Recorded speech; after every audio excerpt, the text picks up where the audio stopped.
Okay, I think we are ready to start. Good morning, everyone, and welcome to the Charlie International Summit. I'm Andrea Morgado, and it is my privilege to moderate today's event on behalf of Helix Connect Europe and also the Charlie Project Consortium. Thank you all for joining us today. Before we begin, a few housekeeping notes. So this summit is being recorded and will be soon available on the project YouTube channel. Please keep your microphones muted at all times and feel free to disable your camera if you prefer.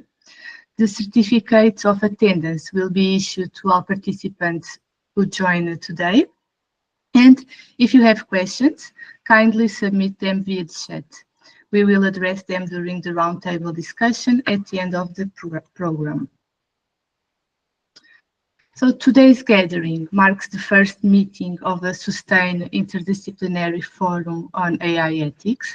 Our goal is to establish this as a recurring summit, ensuring that these discussions continue well past this event.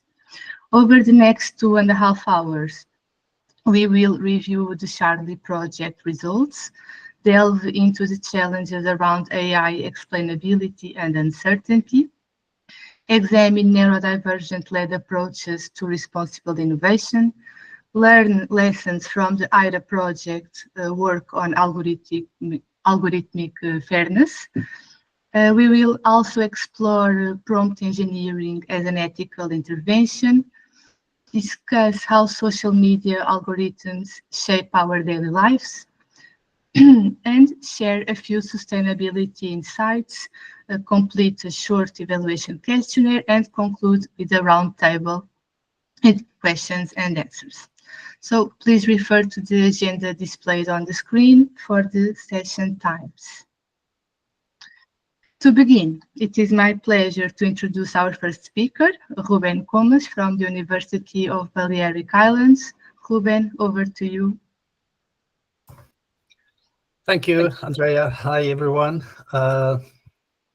This is Ruben Comas from Balearic Island, and I have been coordinating and working together with an amazing group of people from different institutions, and I will just present you some overall results of the project. I have to tell you that this project, it started 2.5 years ago, and now we are on the very last weeks because it finishes at the end of June 2025.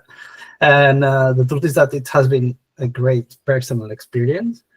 And I think that overall, the project, it was a very successful story for many reasons. So if you want, I will just share my screen. I have a very short presentation because I think that most of you will be interested on the speakers that they will be following me. Can you see my screen? Yes. Yeah, okay. So I have this very short presentation, and basically, can you see it? Can you see my screen? Is there any problem? It's okay. It's on All presentation right. mode. Thanks. So I will just talk you very briefly about Erasmus Plus, which is the program in which this project it's being funded by. And then I will explain you very few things about the Charlie project, and especially I will focus on some of the results that we have achieved. So basically, I'm sure that most of you, if not all of you, you know about the Erasmus program. You have heard about it, and maybe some of you have participated individually or as organization. And I wanted just to explain you that this project, Charlie project, it's part of the Erasmus program.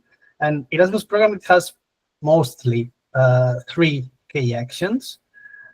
One, which is the one that it's more known, which is a mobility, which is key action 1. Again, I'm sure that if you haven't done it, you know someone that has participated in mobility throughout Erasmus Plus program. The second one, it is a cooperation program, which is a key action 2, and it's where the Charlie project inserts. And then there is a key action 3, which is support to policy reform, and finally the Jean Monnet activities. So our project, Charlie project, it's on the key action 2. Then just to have some data on how the impact of Erasmus it has had.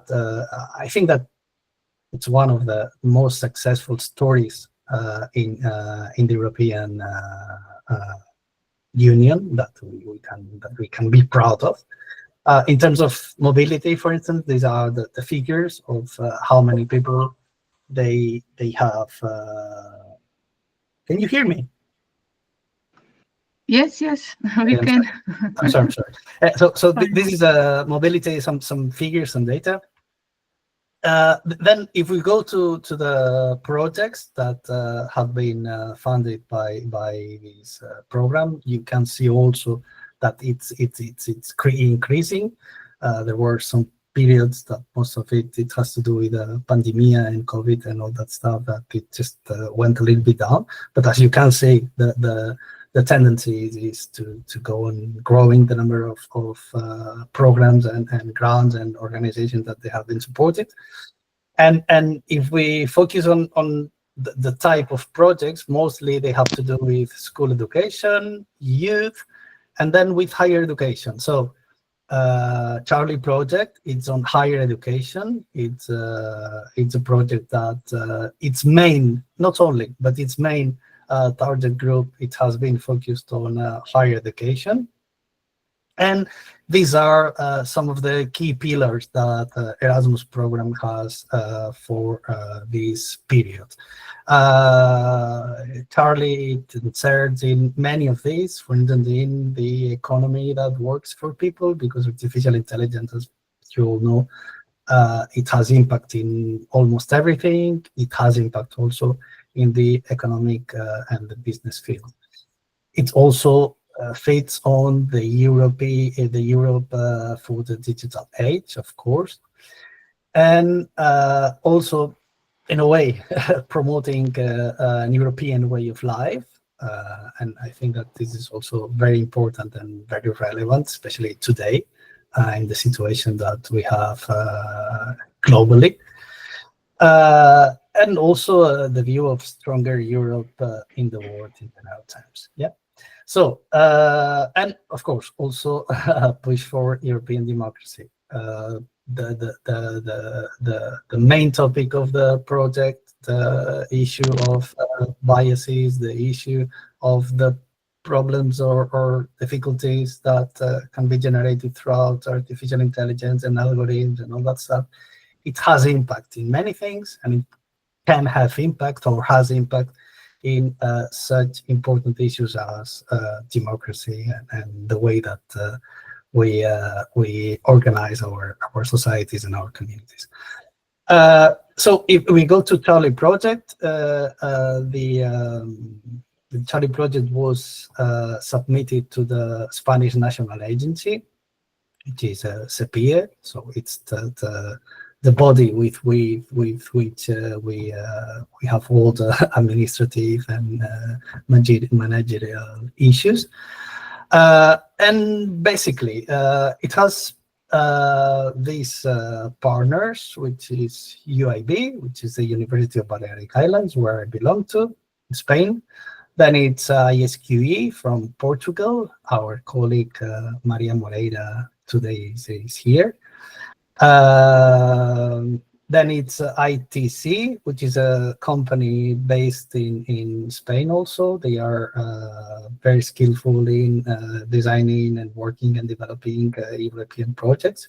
Then it's Aarhus University from Denmark. I saw Nidi somewhere here. It's BAMK, which is the University of Vasa in Finland. I saw also Elise somewhere there. And it's Elix Connect, which is a company based in Romania. So this is and Andrea Morgado, she's working with them. So this is a consortium that we started the project, and basically these are the objectives. You can find them in the website. But most importantly to me, it's the fact that this project, I said before, that the main target group, it was addressed to higher education institutions and how to introduce the issue of algorithmic biases in their curriculums, in their teaching programs, and so on. But not only, because from this approach, we also work on how to introduce these issues in adult education, so for everyone, and in youth education, especially in secondary education. Yeah. So the project, it had 5 work packages. You know that the European projects, mostly all, they work with this system of 4 packages. The first one, it's very general. It's the project management. The second one, it has been the one that we started with, which we developed competence matrices for the 3 levels that I told you. So competence matrices for university, for higher education, competence matrices for youth, and competence matrices for adult education. Yeah, I will show you now what do we mean by competence matrix. Yeah, and then we created resources for higher education. As I said, the main topic, the main objective, it was to develop educational resources, training resources that universities can use to introduce the issue of artificial intelligence biases and algorithmic biases and all that stuff in their programs, in their courses. So we have developed a set of resources that they are aimed for that purpose. And then we have the work package 4, which was the development, testing, piloting, and design of resources for adults and for youth learners. Yeah, and then the 5th work package is dissemination and promotion, which again, it's a very general work package. So regarding the results, I have to tell you that we don't have the results. We have the results, so we have finished with all of them, but we don't have them available fully on the website. And that's why, for sure, that in the following days, sure, by the next week, you will be able to check all the results on the website. All the results, they will be fully available, free, available. You will be able to download them in many different formats. So by next week, sure, everything will be there published. But let's check some of the things. So when I said that we developed these matrices, it's this document in where what we have done is to define basically what do we mean by when we want to teach, for instance, algorithmic biases for university students. What do we mean? And we structured the content of it, and we structured also the competencies that they are linked to this. Yeah. So, for instance, what does it mean algorithmic bias? What are the contents that the course has to have? So we make kind of the whole structure of the whole resources that we would develop. So this is a document that it will be freely available. It's a quite huge document. It's more than 60 pages, as you can see. And in there, I mean, I will just give you a very basic example on what do we mean by matrices. So this is the general competency metrics for the course for AQFC. It means for higher education undergraduate students. So here we have the knowledge that they will gather with Charlie resources. These are the skills that they will gather, and these are the attitudes. Yeah. So for every level data set, higher education, adult education, and youth, we have these very much clear, issues regarding the knowledge, the skills, and the attitudes that will be developed throughout the resources that we have been working and that I will show you now. Yeah. Then, so if you want some examples, here are some materials that I will show you that they have to do with higher education. So we have these flip book resources, which are quite attractive. This is the first competence unit for higher education. Here it's the index, and as you can see, it goes on developing all the content and competencies that we have established in the previous section. This is what I have just shown you now. Yeah. So this, so anyone that works at the university, if wants to introduce the issue of algorithmic biases, here it has, for instance, a very nice material that it could be used as an introduction about what it is, artificial intelligence, algorithm, what does it mean biases, and all that stuff. Yeah. So this is for competence unit 1. We have 5 competence units. So we have 5 booklets like this one for students.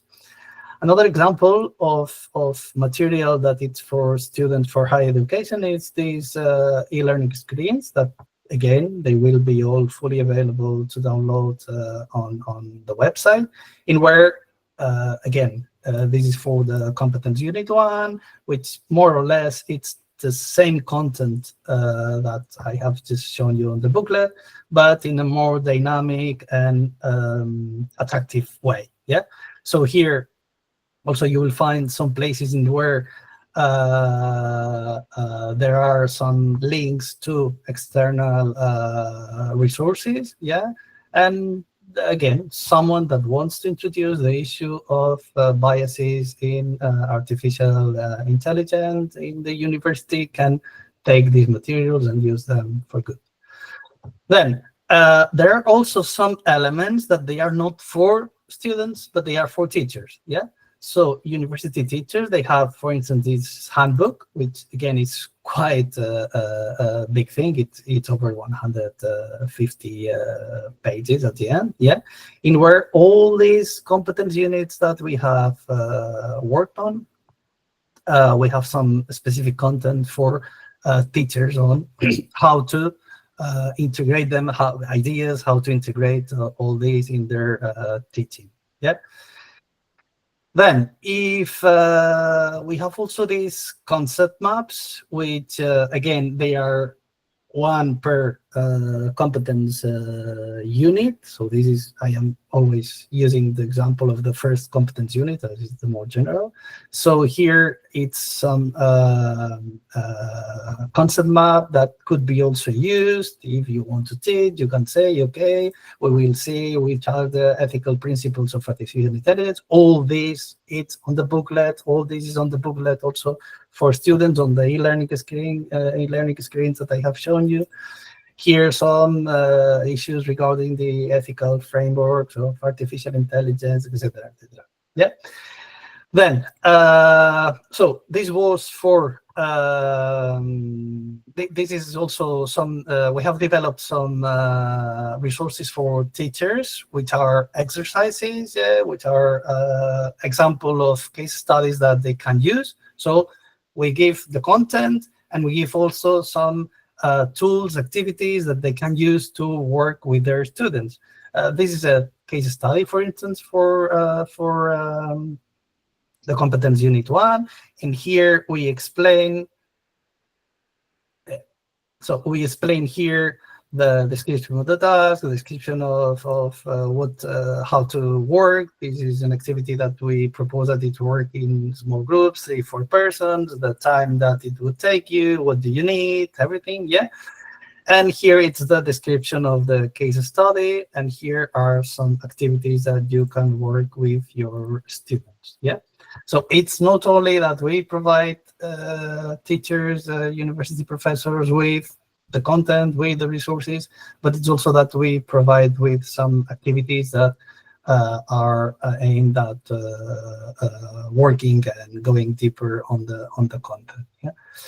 Then for adult education, we have also materials. We have created a course that it's based on the micro-credential logic. And this course, it's for instance, I don't know, local government, an institution wants to develop a course on algorithmic biases for adult learners. So has, again, the materials, the teaching and learning materials. This is the booklet, for instance, for competence unit 1 for adult learners. So you will have there the materials. You will have there also some activities that you can run and you can use for this course. Yeah. And then finally, I will show you for youth, we have focused very much on game strategy. So we have game. It has been quite well evaluated. All these materials, they have been designed, they have been evaluated internally by us, by the consortium, but most important, they have been also piloted with huge numbers. For instance, the game, I don't remember now, but I think that at the end we reached more than 300 kids, youth all around Europe that they tested the game. And based on all this, we made these final versions that you have here and that you will have on the website. Yeah. So for the game, it has been very it has got very good evaluations. It follows the escape room logic. So the students, they go into these different rooms. They have to find to answer some questions, and through these questions they will have some points. They will get the key to get out of the room and go into from room 1 to room 2 and to room 3 and to room 4. As you can see, each room it's linked with one competence unit. So the room 1, it's more general, it's more introduction. Room 2, it has to do with ethical issues and biases and all the stuff. So every room, it's somehow thematic, and it goes on being more complex as you go on passing rooms and advancing in the game. Yep. So again, this game, it will be fully available. So if you are a teacher in secondary education, all the materials, they will be also there in terms of a manual on how to upload this game, how to use this game, a manual for the teacher explaining the game and giving some tips on how to use it. So if you are a secondary education teacher, you can take this game and you can use it in your own class and play and use it for educational purposes. Yeah. So there are many other resources. You will find them all on the website by next week maximum. And basically, that was all from my side. Tell you that it has been a real pleasure to work with all these people that I have said to you before. And well, if you have any question or comment, we can maybe keep it for the last part of the session. And well, thanks a lot. I think that I overpassed 5 minutes. Just I beg your pardon. And thanks a lot. Thank you, Ruben. Let me try to share. Okay. Yes, we will keep the questions for the end. So now we will dive into the challenges of explainability and uncertainty. Please welcome Miquel Miró Nicolau, Associated Professor of Artificial Intelligence at the Universidade de Balear. Hi to everyone. I will share my screen and I will begin with the presentation. First of all, thank you for the possibility to be in this very interesting summit. Are you seeing my screen already? Okay, so I will share it. So as they already present me, my name is Miquel Miró Nicolau and I'm a professor in the University of Balearic Islands. And this presentation, I will speak a little bit on artificial intelligence. I have a different background. I think that many people of the AIRA Project that is more related, at least in our university, about the education branch, and I am a computer scientist. So we'll talk about more these topics from that point of view. But I hope that it will be understandable for any kind of background. So, sorry, Miguel, to interrupt. We are not seeing your presentation, I believe. Oh, okay. So let me. Okay, now I could maybe. No, we are seeing our Okay, wait. pictures. I will try it again. Now, are you seeing it? Okay, now we are seeing the PowerPoint. And okay, now it's perfect. Okay, sorry about that. So I was talking about artificial intelligence, and as many of you will know, is a very has become very mainstream topic. As a way of showing it, I usually make this kind of searches in mass media like the New York Times, and as you can see, there is more than 10,000 results for the keywords of artificial intelligence. And usually these mass media will give us an image that is very worrisome about the topic. Like I selected a few news. As you can see, most of them are not especially optimistic about this technology. However, for me, the most interesting one is this last one. Is a new from 1950s, and is already speaking about this electronic brain that teaches itself, that will remove all the humans from the work, and at the same time that is self-replicating.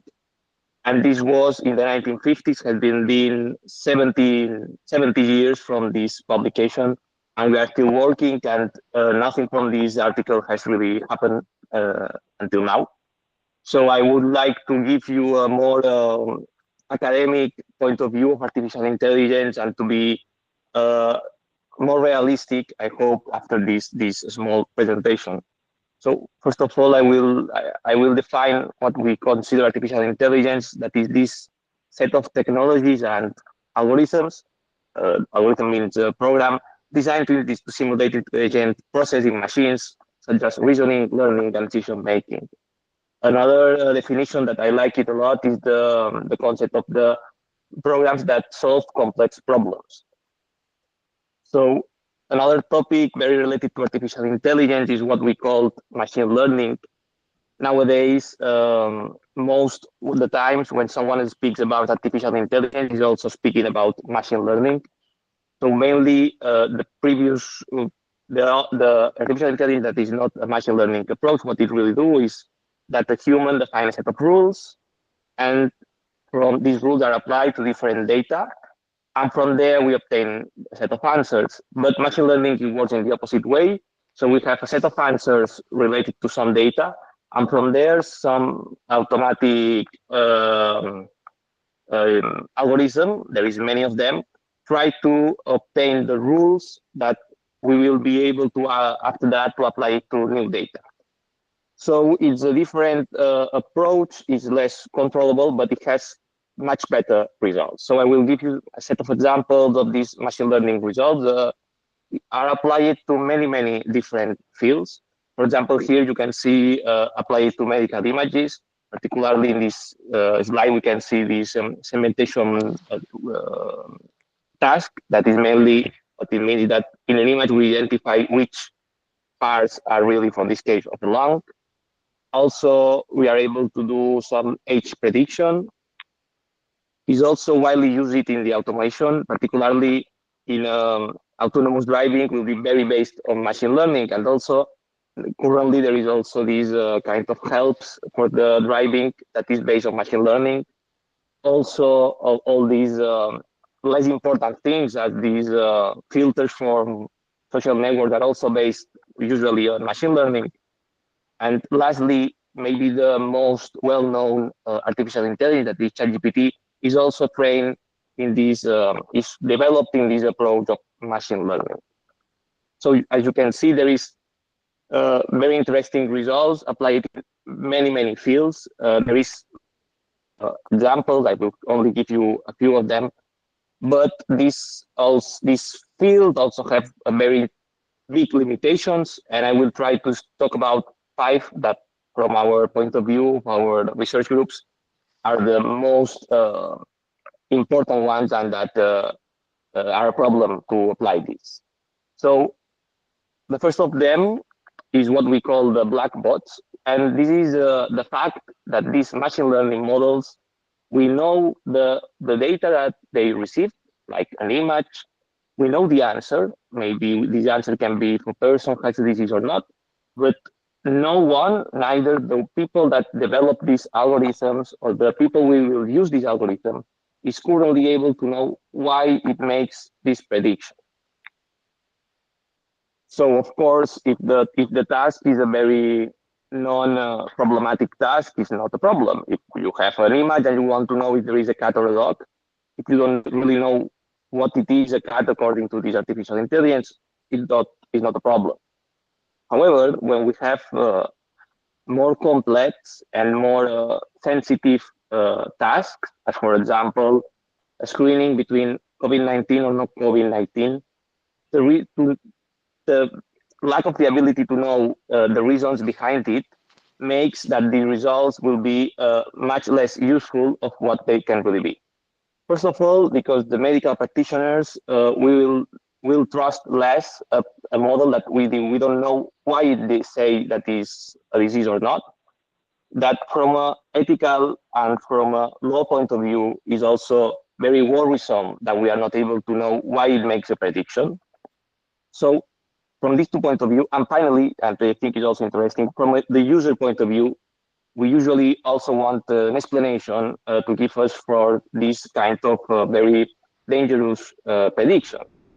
In another example is credit on bank credit in European Union is prohibited, but in USA you can use this kind of black box models to know whether a person will have a credit or not. And this is very some cases have been becoming viral. Especially, I remember about the founder of Apple, Steve Wozniak, that he was able to have credit. His wife wasn't able to do it, and they were both of them have exactly the same share assets between them. So it was actually this kind of black box model that was against giving it to the wife because it was a woman. So the fact that we have a black box, it's one of the reasons why we have some biases in very important topics. So another limitation is, I think, is the most known of it, is the hallucinations. All these large language models, as ChatGPT or Gemini or whatever, they are very prone to generate this kind of hallucinations. But it means that if you ask something, particularly if it's a factual question, either who is the president of Portugal, it's very easy that it makes some mistakes, and what is worse, he will be sure that it's correct. And maybe the knowledge is incorrect, but the form of the answer will be very convincing. Another limitation that is less known than hallucination is what we call clever hands. Clever hands is the horse that you can see in the screen, and it was a horse that was famous because he was able to do some basic arithmetic operation. So it was in Germany, and it was in the beginning of the 20th century, and this horse was very, very famous. A lot of people was seeing it, but after a couple of years, some psychologists identified that the horse was not able to do additions or subtractions or any kind of arithmetic operation, but instead he was able to see what the people was looking at. So because many of the public and the guy that was the owner of the horse was looking at the correct answer, he was able to know that that was the correct answer. So artificial example that I think is very useful to understand this limitation. So we have an artificial intelligence trained in machine learning approach, and we have the image of a wolf and the output, and it gives us that it's very good. It's very probable that this image has a wolf. So we consider that it's correct. We try it with many images, and we obtain that it's very good identifying wolves. We do the same with husky images, and we find again that it's very good identifying husky against wolf. So maybe you can say we have a very good artificial intelligence. However, we have this kind of images, and we do some algorithm, I will discuss it later, to have some intuition of what the neural network or the artificial intelligence is looking at. So we obtain that for wolf images, they always look at these stripes on the horizontal part, on the both left and right parts, and the same for huskies. So what really happens is that the model has not learned what is a husky or the wolf, but has learned that the husky will always be in a green background and a wolf in a white background. This is a toy example, but this happens in real scenarios with more sensitive problems. For example, in medical images, is very typical that some model is very good identifying. It happens to us. We were trying to train a model. We train the model predicting whether a patient has some disease or not from an X-ray image.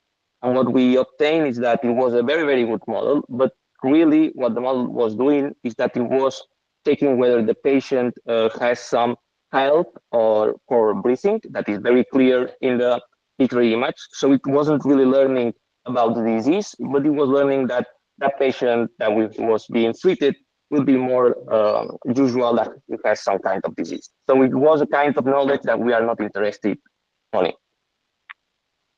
Another big limitation that is also on the same very worrisome is that they don't know how to say no.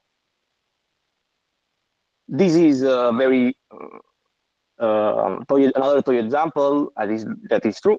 More or less happen like that if you have an artificial intelligence model that is trained to identify between a wolf and a husky, and it's even very good, and we solve the limitation that I show you in the previous slides, and we give as input data hamster image.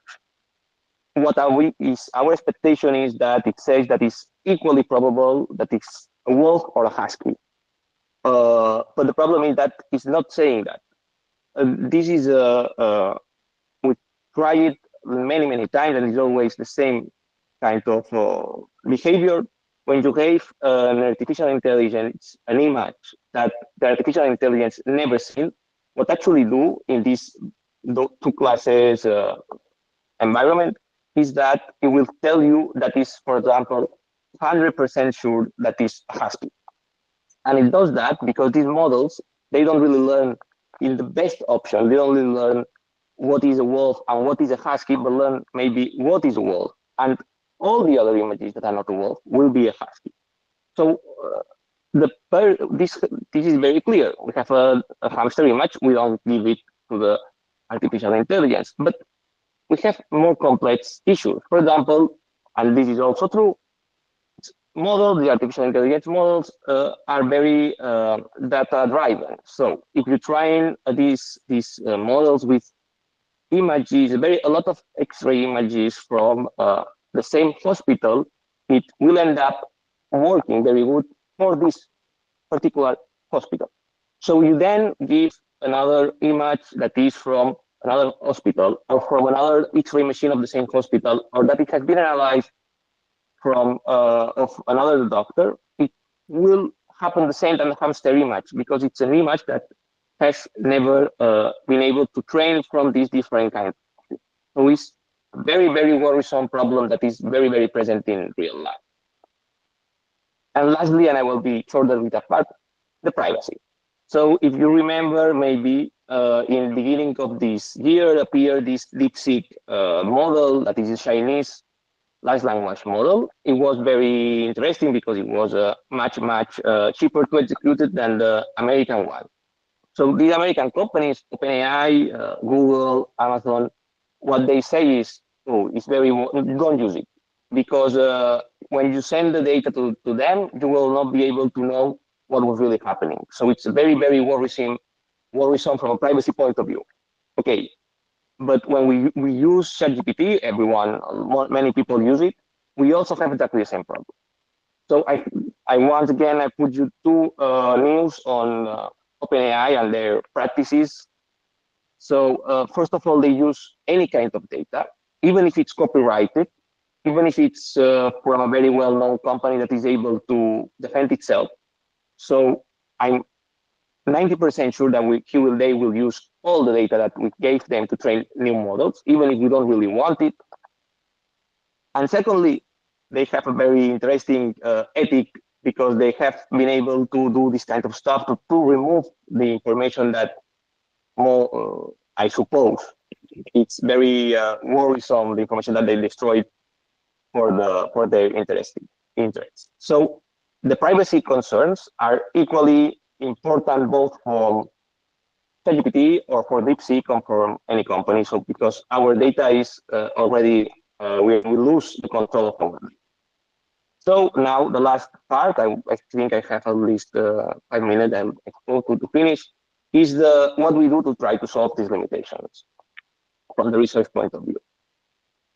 So in Europe, we have this European AI Act. Is a very interesting piece of legislation that is trying to solve and to try to help and to produce this kind of to surpass this limitation. So our research group, that is Uhibia from the University of Balearic Island, and also Laia, that is another research group I'm taking part on it.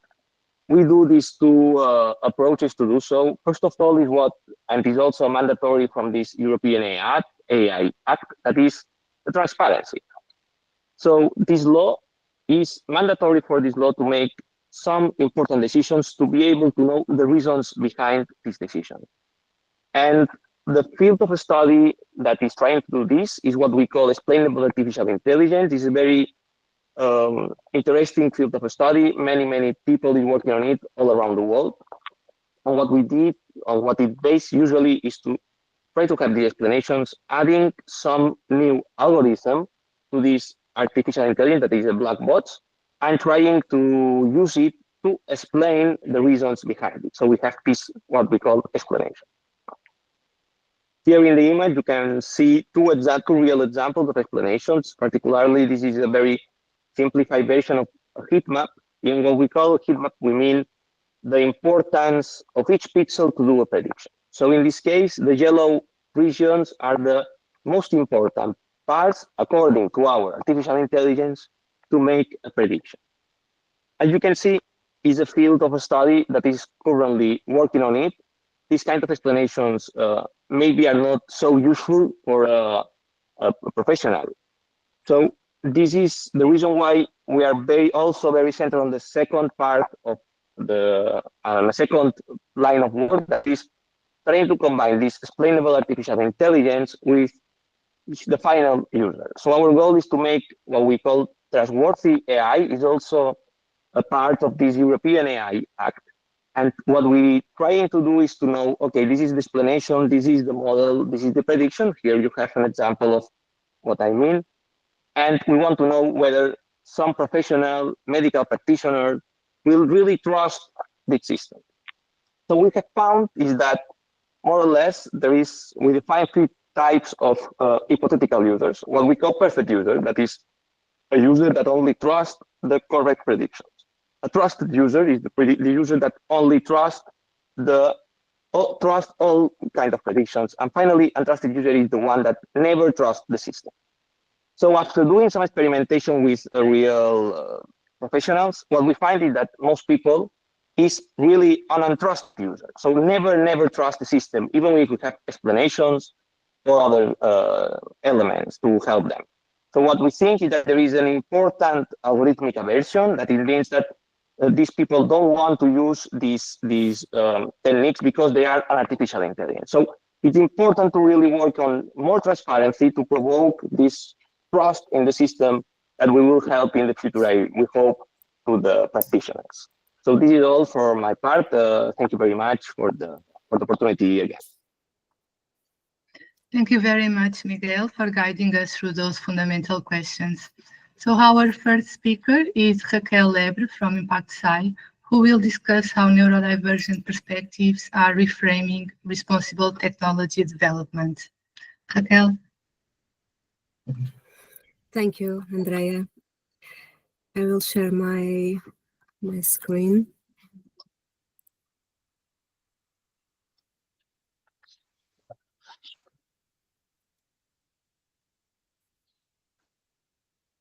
You can see? Yes. Yes, everything is okay? Yes. Okay, thank you.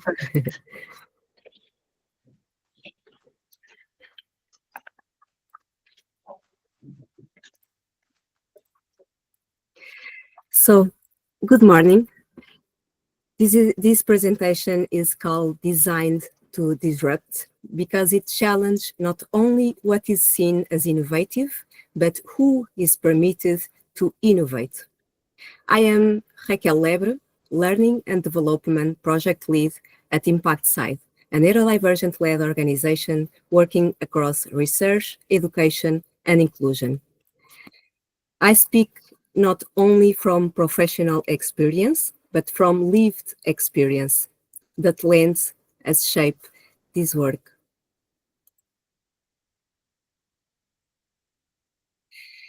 When people talk about inclusion in AI, they usually mean representation.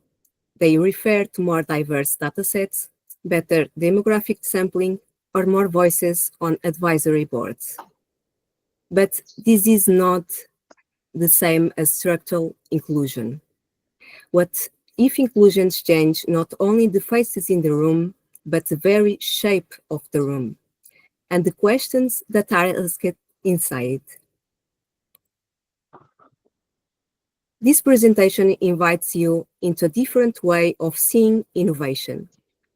So it begins with lived experience as method, as evidence, as the basis of disrupting dominant narratives and in innovation. I am an autistic person with ADHD.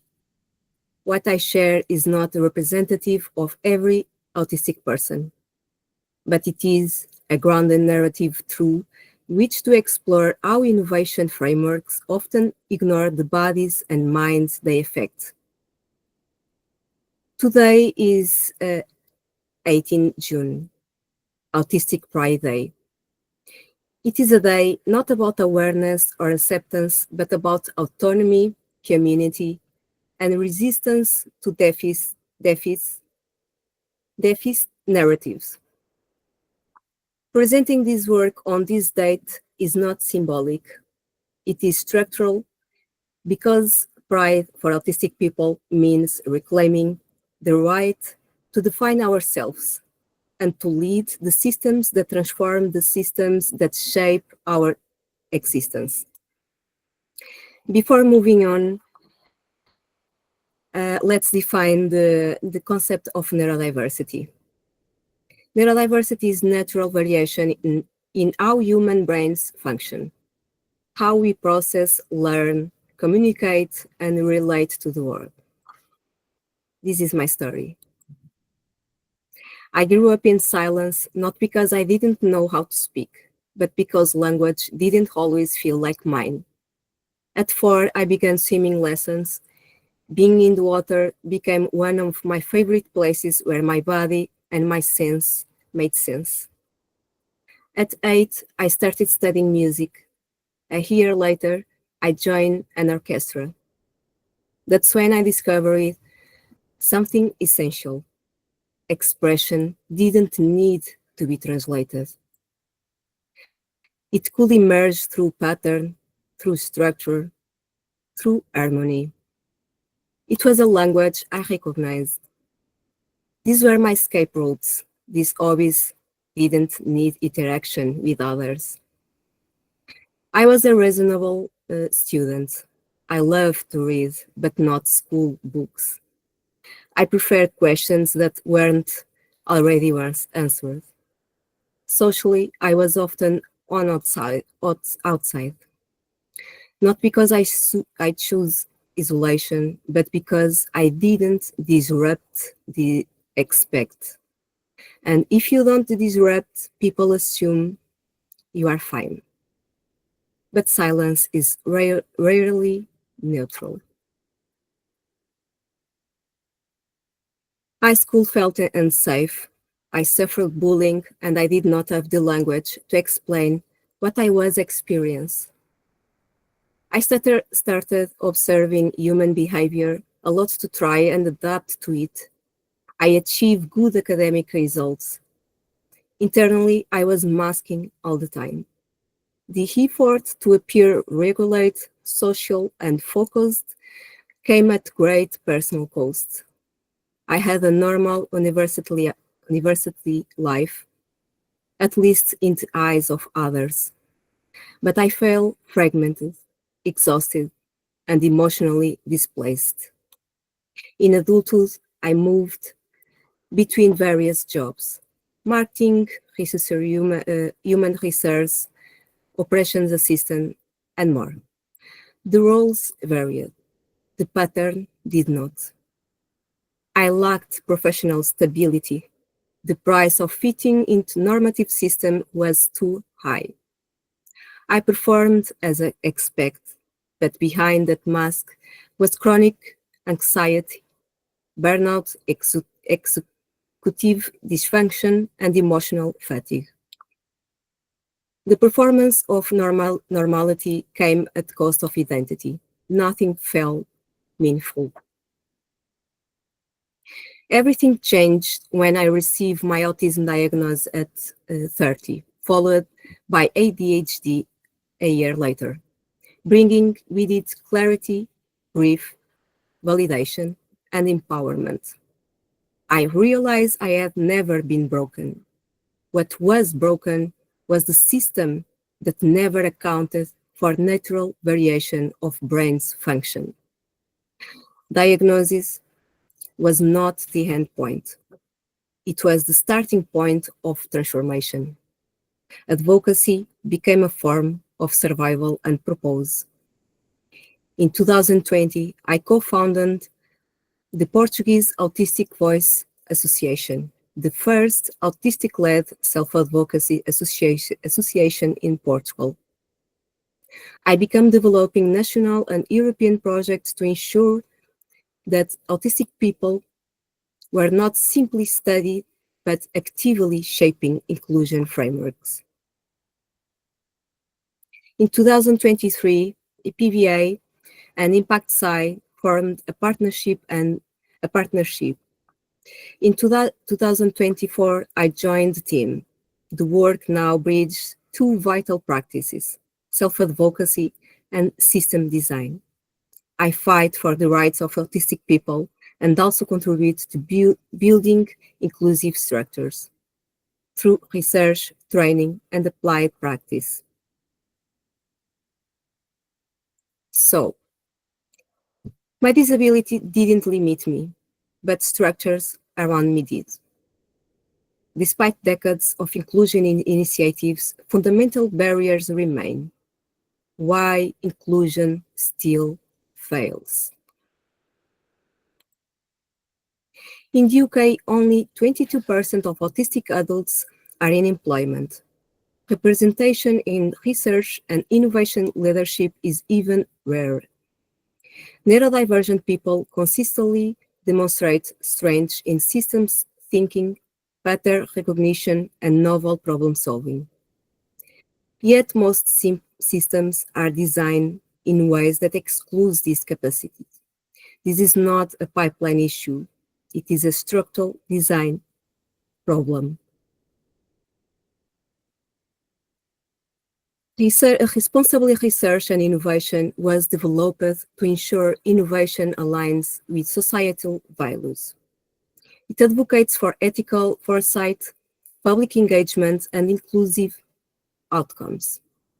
However, in practice, responsible research and innovation remains largely top-down.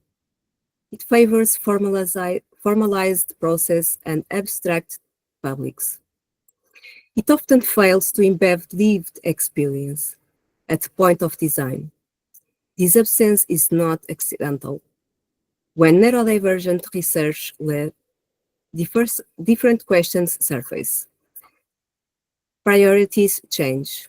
Ethical risks are framed through sensory, cognitive, and communicative realities that dominant methods overlook. What counts as the problem often shifts. What that changes everything downstream. This isn't just about inclusion, it's about transformation. Neurodivergent people often bring deep focus, pattern recognition skills, nonlinear thinking among other key strengths. But traditional research structures rarely value or accommodate these strengths. That's why we must move from a deficit-based lens to a strength-based approach when talking about disabilities, including hidden disabilities. We ask different questions, and that reshapes the entire innovation process. Neurodivergent research is not simply more ethical or inclusive. It is methodologically distinct. It challenges what counts as rigor. It questions default modes of inquiry.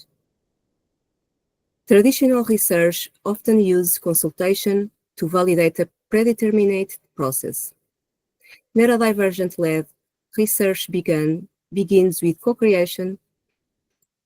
Traditional research frameworks rely on risk mitigation and compliance.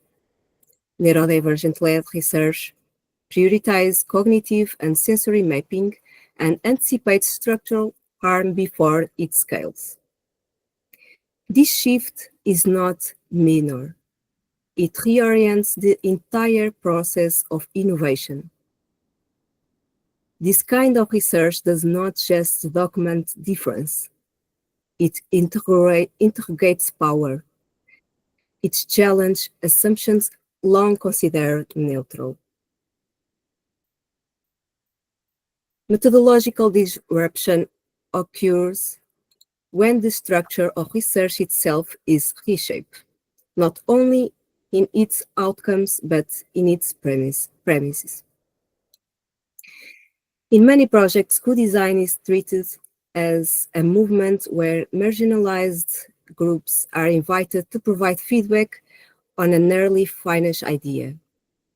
In a neurodivergent-led research, we shift design authority, placing lived experience at the center from the outset.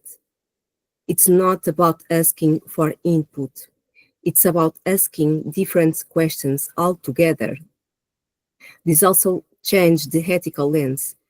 Traditional ethics reviews look for surface-level risk, data privacy, informed consent, demographic bias. Neurodivergent researchers uncover risks that exist within cognition and interaction. For example, Automation systems often carry high executive functioning demands. These might include forced task switching, time limit interactions, or assumptions that user can process instructions linearly. For those who navigate cognition differently, these aren't neutral design choices. They are exclusion mechanisms. Finally, methodological disruption challenge the norms we take for granted. It integrates cognitive hierarchies in which certain ways of thinking are treated as more valid or efficient.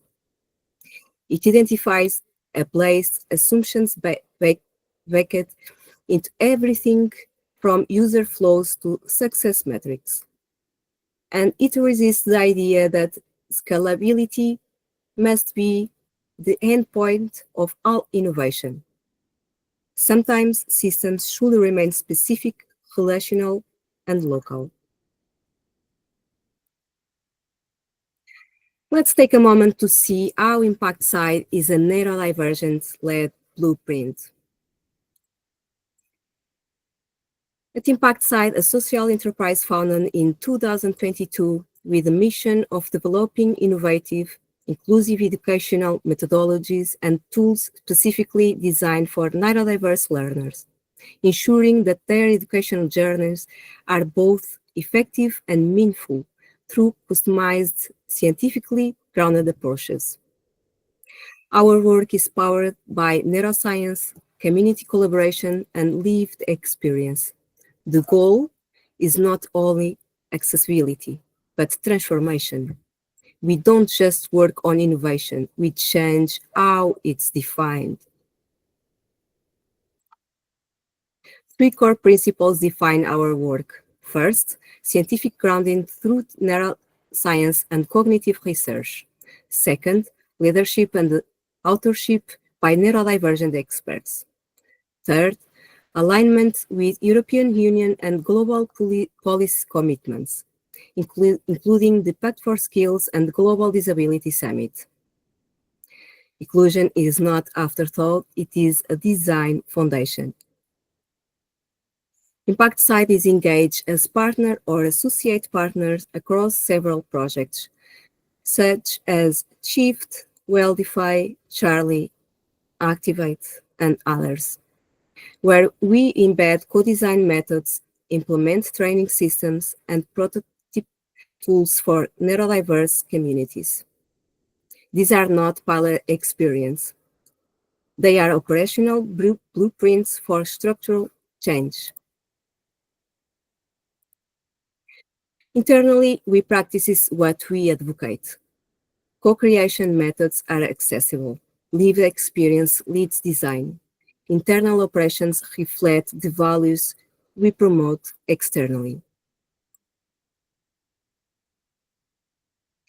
When people talk about inclusion in science or technology, they often refer to representation.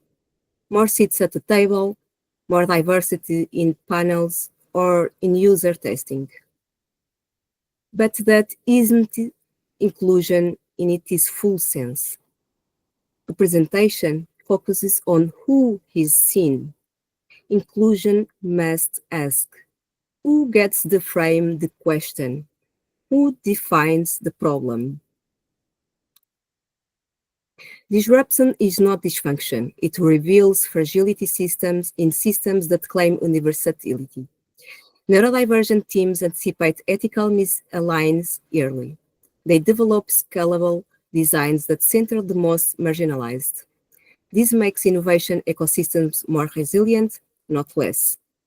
Disruption creates better systems, not just different ones. If innovations is to serve everyone, it cannot continue to be built from the same worldview. We do not want to sit at a table that was never made for us. We build new tables and show that they work. If responsible research and innovation is to be meaningful, neurodivergent-led organization must be involved from the beginning. I welcome questions and conversation. You can connect through email or follow the work of Impact Site online. Thank you. Thank you very much, Raquel. We now turn to lessons from the AIRA project on algorithmic fairness. So please join me in welcoming Dr. Imke Hu of the European Council of Autistic People.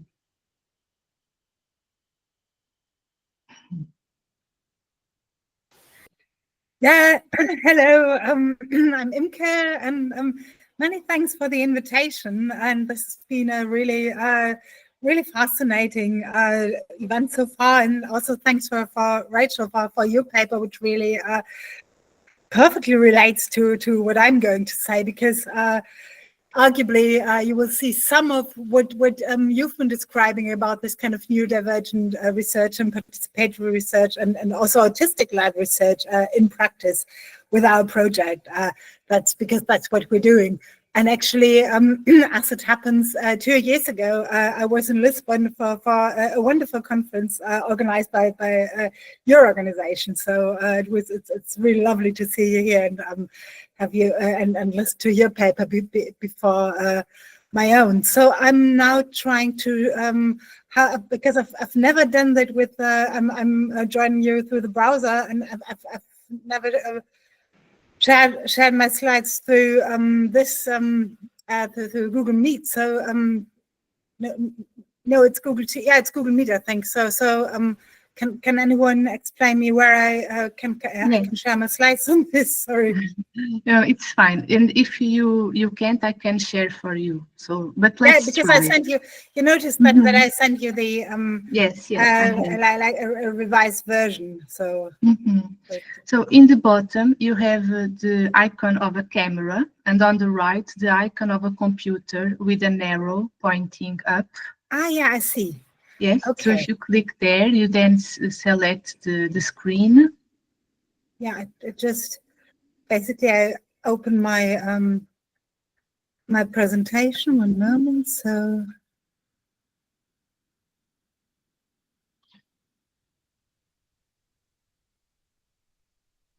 or maybe it's it's better if you could do that, because actually I think you can share it in presentation mode, so that I will be able to actually still see you guys, because yes, no problem, I am sharing. Because if I share in presentation mode, I can't see any one of you.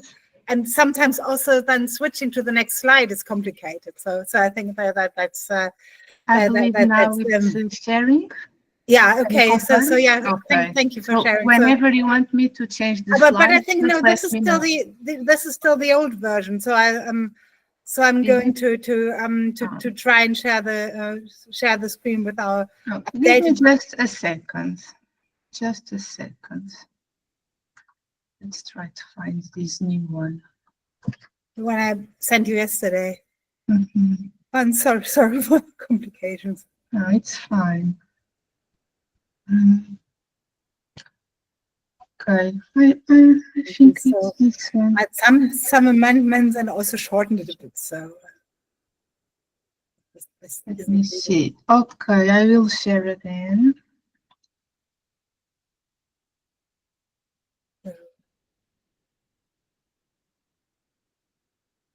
Let me know if it's that's the right one. Okay, so it's called Algorithmic Fairness Starts Here. Well, we certainly hope it does. And so this is a project. AIRA stands for Artificial Intelligence and the Rights of Autistic People. And this is actually a project organized by UCAP. You can see the logos here.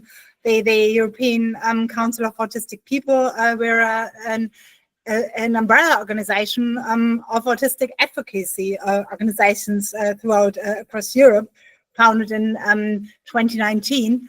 And we define Europe geographically. So the UK is really a strong member, and we have with several organizations. I think we're now about 17 organizations or so from all across Europe, from really UK all over to Eastern Europe, and the North and South are well represented as well.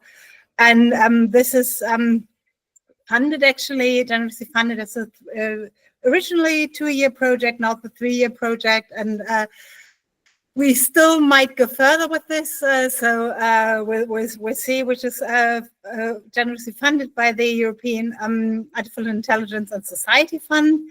And you also see the 2 logos of my organizations from Germany, which is ASPIS, which is a sort of countrywide autistic advocacy organization based in Berlin, and Alt Social, which is a small organization based in Hamburg, where I'm really active. So next slide, please. So can you move to the next slide? Yes, I am trying. Just give me a second. Okay. I don't know why this is not working. Just a second, maybe I will have to. So the next one is just. I think, is it fine if we use it like this without the full screen? Okay, then. Like Can you make it a bit larger? Because yeah, because that's sometimes the issue with presentation mode. I know what you mean. Yeah. So this is just basically my agenda for today. So it looks like a lot, but we'll go through it quite quickly. So you can move to the next one.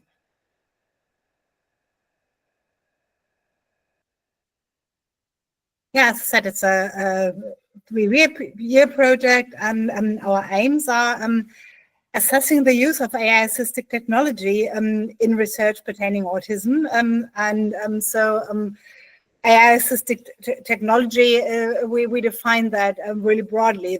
This means kind of algorithms and the ways in which AI is used in general, in kind of all sorts of different settings. So it's not just limited to autism-specific research, but also research and also devices or interventions developed to either diagnose autism or sort of intervene or do sort of research on the origins of autism and so on.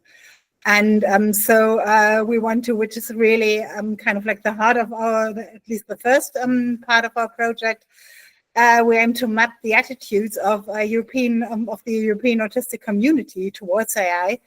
And what's really important, because we're here at the intersection between research and activism, which I think is an interesting and sort of sometimes challenging, but really great place to be.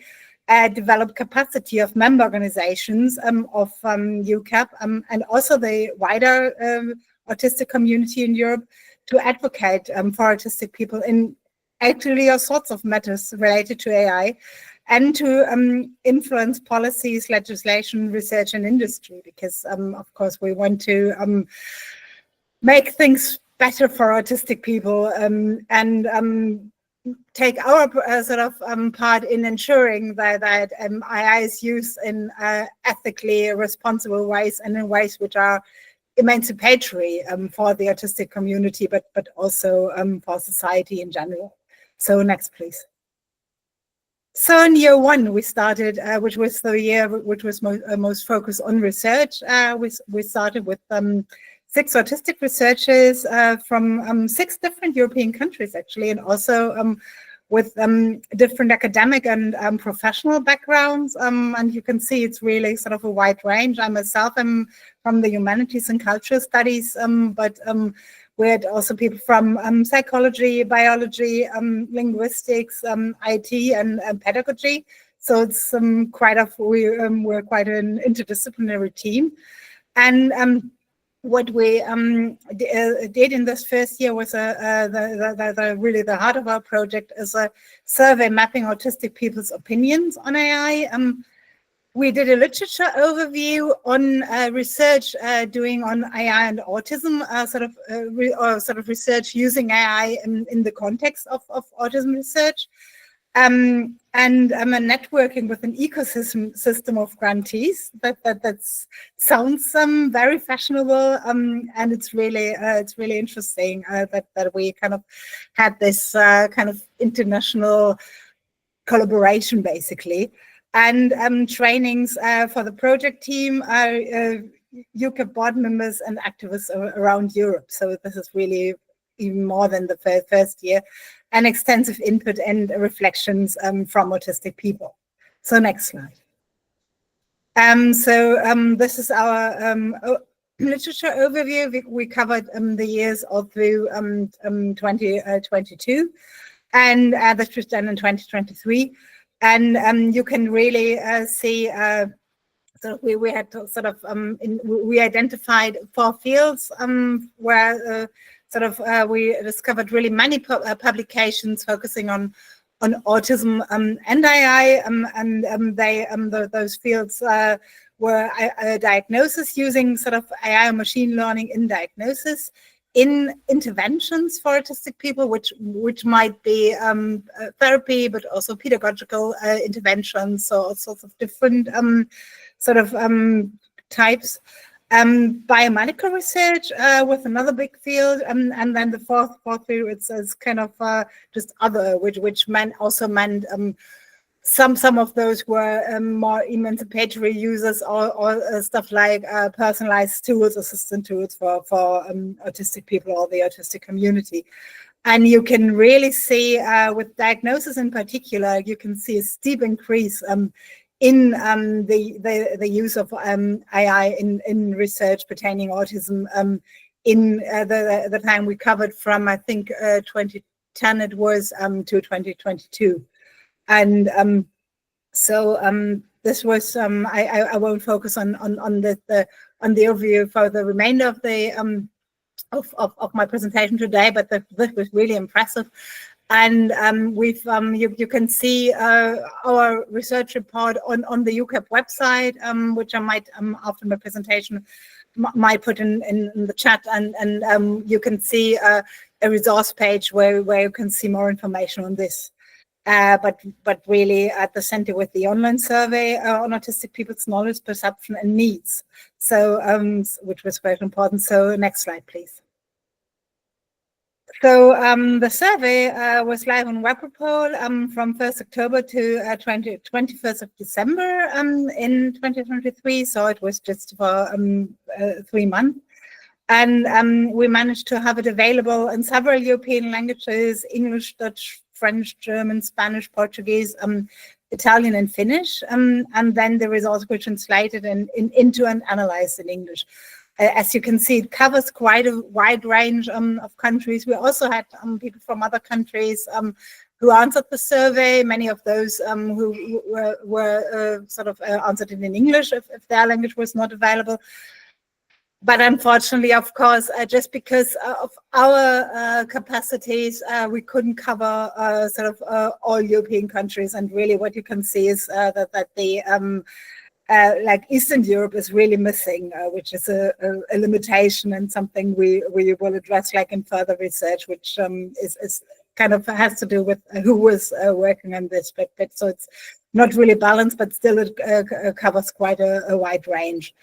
And we also had both quantitative and qualitative questions, and also included a validated autism questionnaire and open questions to make sure that our participants really spoke from an autistic perspective, because we only asked autistic adults to fill in our survey. But we didn't ask for a formal diagnosis, because we know it also differs in different European countries how accessible diagnosis is. But those people who were, so we counted self-diagnosis. We asked whether the people were had an official diagnosis or not, but if they identified as being autistic, they were really welcome to fill in the survey. But we did this validated autism questionnaire to see whether really people had an autistic perspective. And we were really happy to have almost 300, so 294 autistic adults living in Europe who actually filled this in. Of those, 175 identified as female, 88 identified as male, 23 identified as other, and 7 didn't answer the question. And we also had quite a good age range between 18 and 61 plus, so it was really quite varied. And most of the individuals said they had a formal diagnosis, so that's 237, with 29 seeking diagnosis, which was also an option, and 25 who were self-identified. So you can go to the next slide. And next slide, please.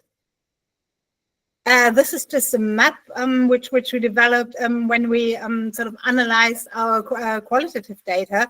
So this is one of the questions. In your opinion, what are the most important ethical issues in AI in general?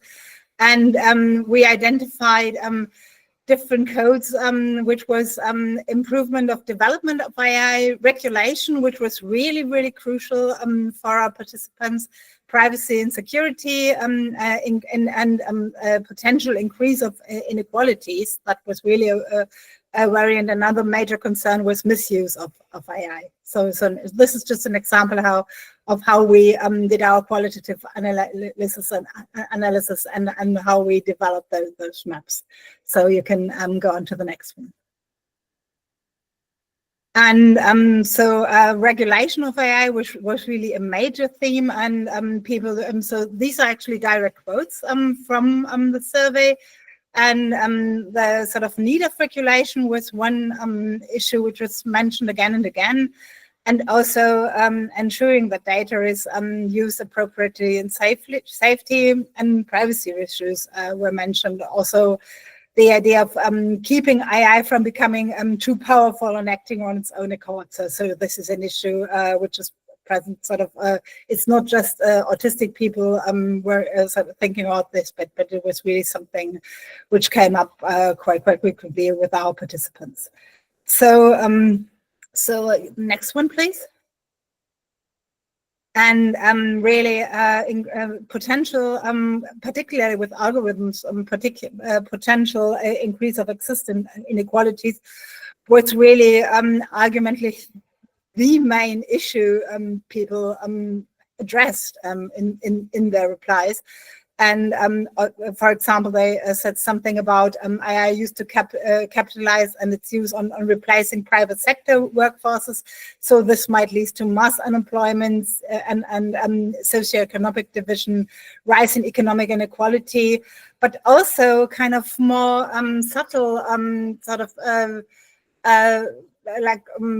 things like loss of human creativity and how this would really impact the way people work, the way people create. So also that we learn to rely on AI and that this might have a negative impact on how our own minds work, basically. That was quite interesting. And also really political aspects like that AI and the use of algorithms will structurally widen the gap between classes, because it might sort of cause a new increase of productivity, and they actually sort of compared that to the Industrial Revolution, or to the use of sort of when computers became really widespread, and that this will only benefit the elite or sort of a certain minority, and will have substantial negative impacts. So next slide. Next slide, please. Yeah, so and again, as I said, we had really, this is a really, really tiny selection of the quotes we got for this. Also, the issues like disadvantaging neurodivergent people by incorrect interpretation of their behavior, like gestures, postures, speech. And actually, people were really kind of against using AI for things such as emotion recognition, because this might fundamentally put neurodivergent folks at a disadvantage. So, because even as it is nowadays, people are prone to misinterpretation, and the algorithm work on average. And so someone who's kind of further removed from the average is very likely to be misinterpreted, and often to their disadvantage in this context.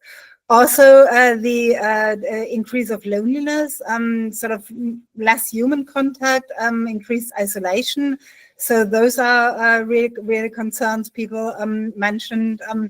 And also, what is really important as well is about these interventions. People weren't at all against interventions per se, but against interventions or programs that are intended to transform an autistic person into a neurotypical person, someone wrote, and which they described as fundamentally wrong and reprehensible. And we completely agree, because actually, it's important for interventions to use them in an emancipatory way, and with the sort of with people's own sort of agenda, rather than turning them into someone else, which is really unethical. So next slide, please. And again, we have a question. Do you see any other opportunities and concerns regarding the use of AI for autism-specific interventions? And so the opportunities were at the center, and we saw that those could potentially complement human. This is what people came up with as the aspect they mentioned in the replies: complement human provided services. But also use as a support tool. That was quite popular, that interventions which actually people can use as they want to use them, for personalized apps, for example, an improvement of AAC, wearable technology, and personal use. So actually starting from the person and personal needs, rather than sort of algorithms in order to sort of which go after the average or to interpret persons. So this was what people found really positive, sort of all those personalized apps which actually increase your agency as a user, and don't try to direct you or manipulate you in any ways. So next slide, please. Yeah, and again, what was also really important for our participants, and what they stressed is, and this really nicely relates to what Raquel said in her presentation, is the need for co-creation and community involvement, and also, interestingly and crucially, community involvement on different levels, because autistic people should be involved as in the autistic community itself, but also sort of explicitly people ask for the involvement of autistic professionals, autistic researchers, engineers, developers, IT people. This was something they really addressed. So you have to have those kind of like different levels of co-creation and participation, and also, that was the idea that AI could be potentially directed to be neuro-enhancing, neuro-friendly, and also in line with the neurodiversity paradigm, so that it could be used for emancipatory uses.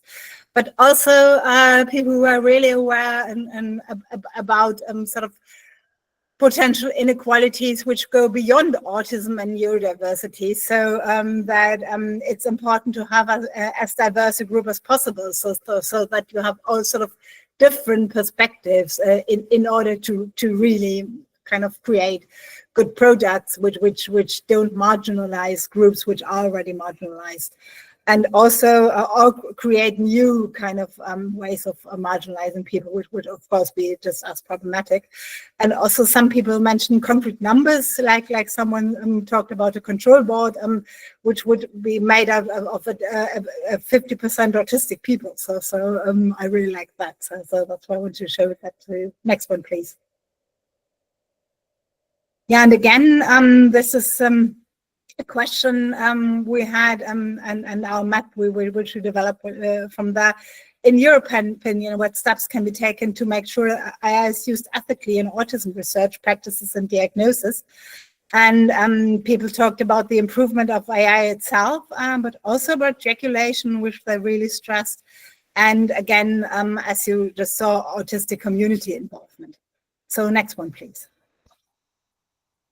And those were the quotes, and now I come to our limitations. As I already mentioned, that it's not representative of autistic people in Europe, partly because what I mentioned for geographic reasons, so we didn't have all European languages available, but also, of course, this is already a selection. People who have the ability to fill in an online survey in one of the languages available, or to be online at all, because of course this is not available to all autistic people, and some people are kind of, because of their circumstances, are more excluded than others in many ways. So we did our best to reach as many people as possible, but of course there are people who wouldn't feel invited to do that, wouldn't feel confident in filling this in also. So we are really aware of that. And also, because we ask how people identified, and we found, and not to our surprise, unfortunately, that our sample is not really very diverse in respect to both ethnic backgrounds and educational backgrounds. But we did our best, and we have to try more next time even. But at the same time, there is a structural bias which really makes it difficult to balance that, because there's a bias in diagnosis, of course, which might be partly responsible, which is sort of for people of from ethnic minorities. It's kind of often, in many countries at least, harder to get access to an autism diagnosis, and also people who don't have like a sort of higher education background, or so it's also often more difficult when people come up with different sorts of explanations for their issues, difficulty, whatever. So in a way, that's not an excuse. It's important to try, but at the same time, there are structural biases which it's important to just be aware of. So next one, please. Yeah, so you've seen some of the survey findings, because AI is our participants saw AI largely as a tool open to both misuse and emancipatory uses. They're not against it at all, because I think it can actually increase and enhance community autonomy, healthcare, and also access to diagnosis. So they were quite open in using it for diagnosis. But just as a support tool, diagnosis or interventions shouldn't be done purely by like a chatbot or a robot or whatever, but that it should be used in combination with kind of human services, and also human services should always be available. People were really sort of clear about that.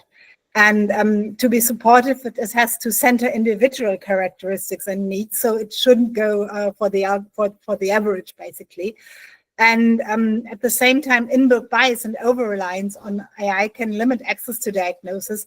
To human support, that was seen as a potential danger, that it's just used to save money. So you get the AI diagnosis or therapy, but don't get access to a human professional. And that's also, that was one of the reasons why it might increase access to inequalities. And people really saw also on a more general level in sort of the potential impact of AI on society in general, if you don't look at autism only, the need for regulation and supervision. That was really a major theme.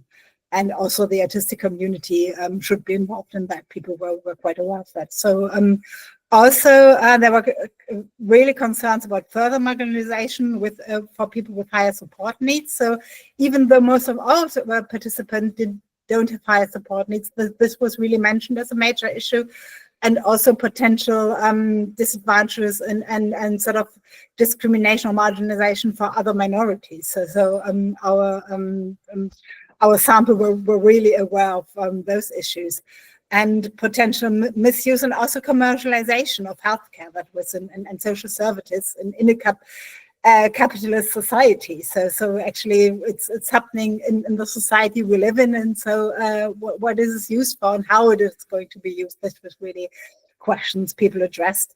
And so they really stressed the need for community involvement and participatory research. Like Raquel just said, that's really at the center, to also work actively against inbuilt bias, eugenics, and unethical interventions, and also find more relevant and individual solutions. So next, please. Yeah, so we now had we finished year 2, and we've had we've done other things, like we had 3 webinars with international experts on AI and independent living, and on ways to influence AI policy, particularly on a European level, and AI health and employment. And those, I think, are now all kind of available online on our sort of YouTube web channel. So I'm happy to share those as well. We've had a toolkit developed on AI and autistic advocacy, and a website with AI resources. As I said, I'll give you the link where you can find most of what all of what I talked about today, actually. And also a training for autistic advocacies and advocates in Europe to raise awareness of AI and basically work as multiplicators to influence politics, policymakers, and research. And we just launched that in Finland and Germany. Next one, please. And yeah, that will be and had 2 trainings, and we hope to have more and more European countries. And now we have sort of we hope to deepen our collaborations and partner with academia and technology developers in our 3rd year, and hope to strengthen also our links with researchers to shape ethical AI. And we've done some sort of first steps on that, like we one of our speakers is a researcher from Dresden. They are doing a project on AI and personalized tools. So actually, what people ask for in our survey, that's what they're doing for autistic people to help them organize their lives and stuff. So, which is quite a fascinating project.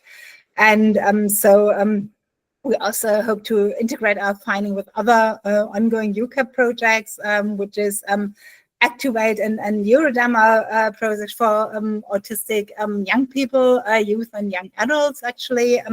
And Digital for All is not a project where UCAP is not a UCAP project, but a project where UCAP is participating as a partner, which is for people with sort of learning differences, to make AI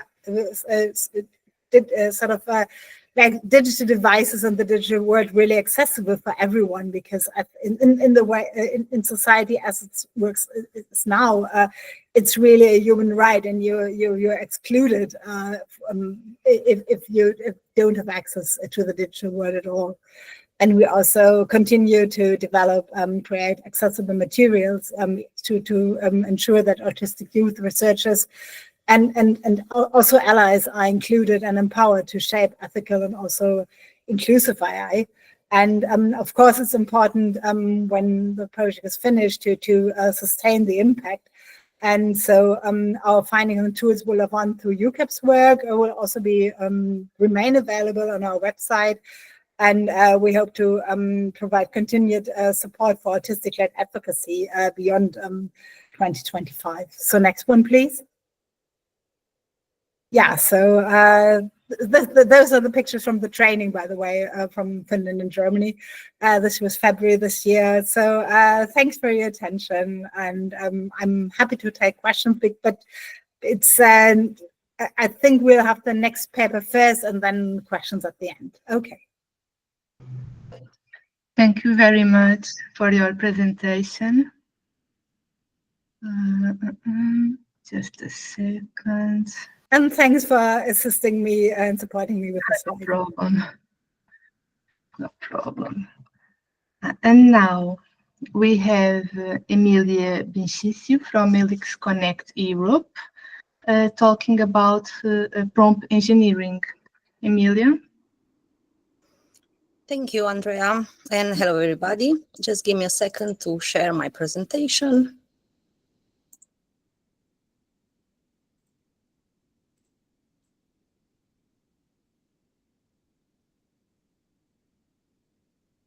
So does everybody see my presentation?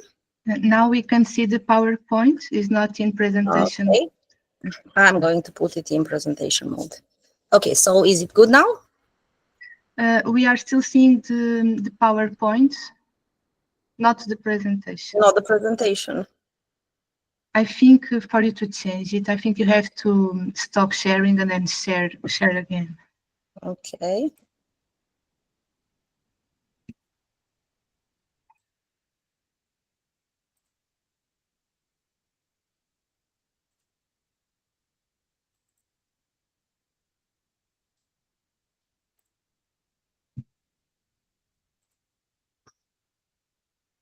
Okay, let us try again. And the presentation. And now let's put it on presentation mode. Good? And we are still seeing the PowerPoint. Oh.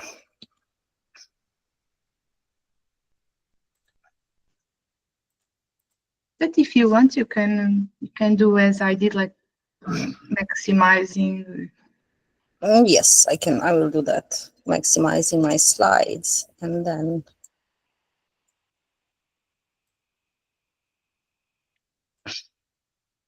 Okay. Let's try one more time.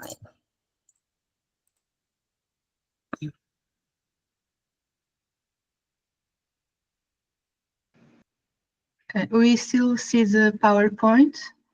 Yes, I blew up the slide because okay, it didn't. we can see it. I can try again to click on the slideshow and see if it's going to change, but we can do like this as well.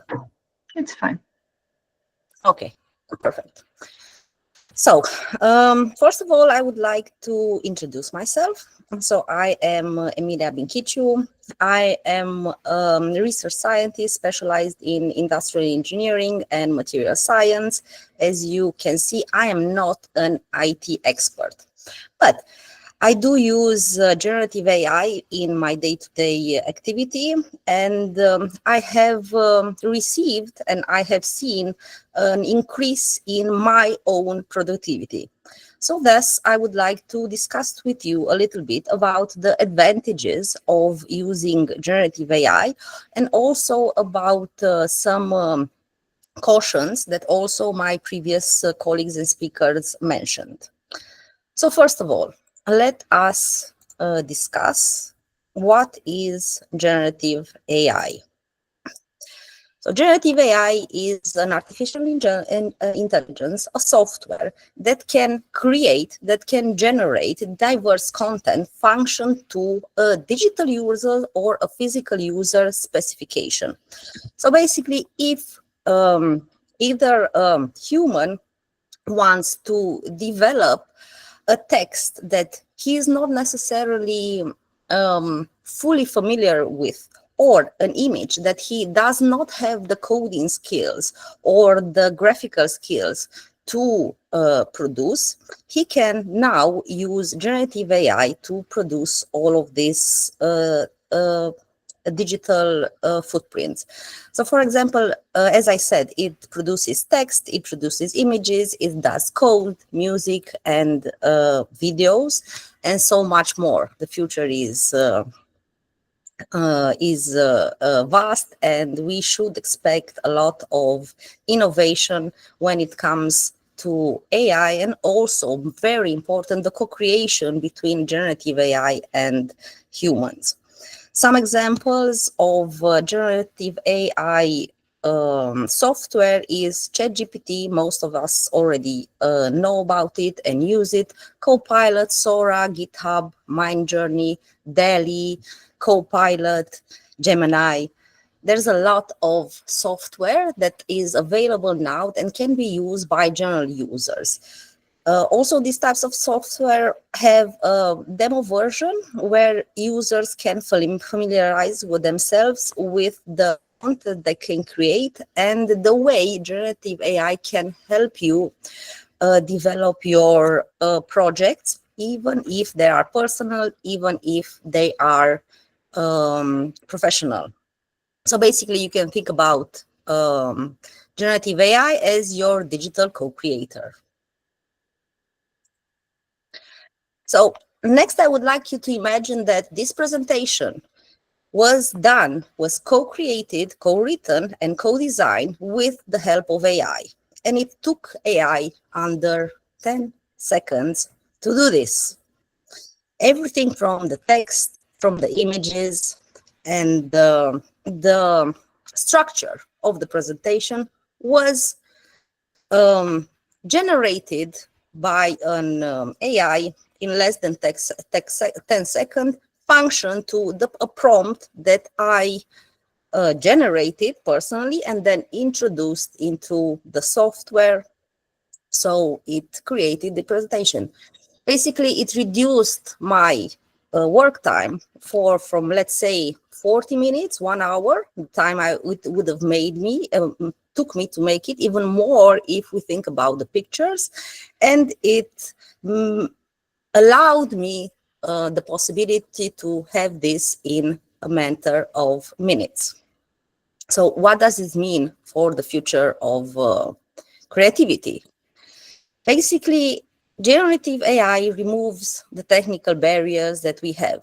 You don't need to know how to paint or to code or to write professionally. Now you just need an idea and you need to know how the final product will look like. For example, artists and innovators can experiment rapidly now.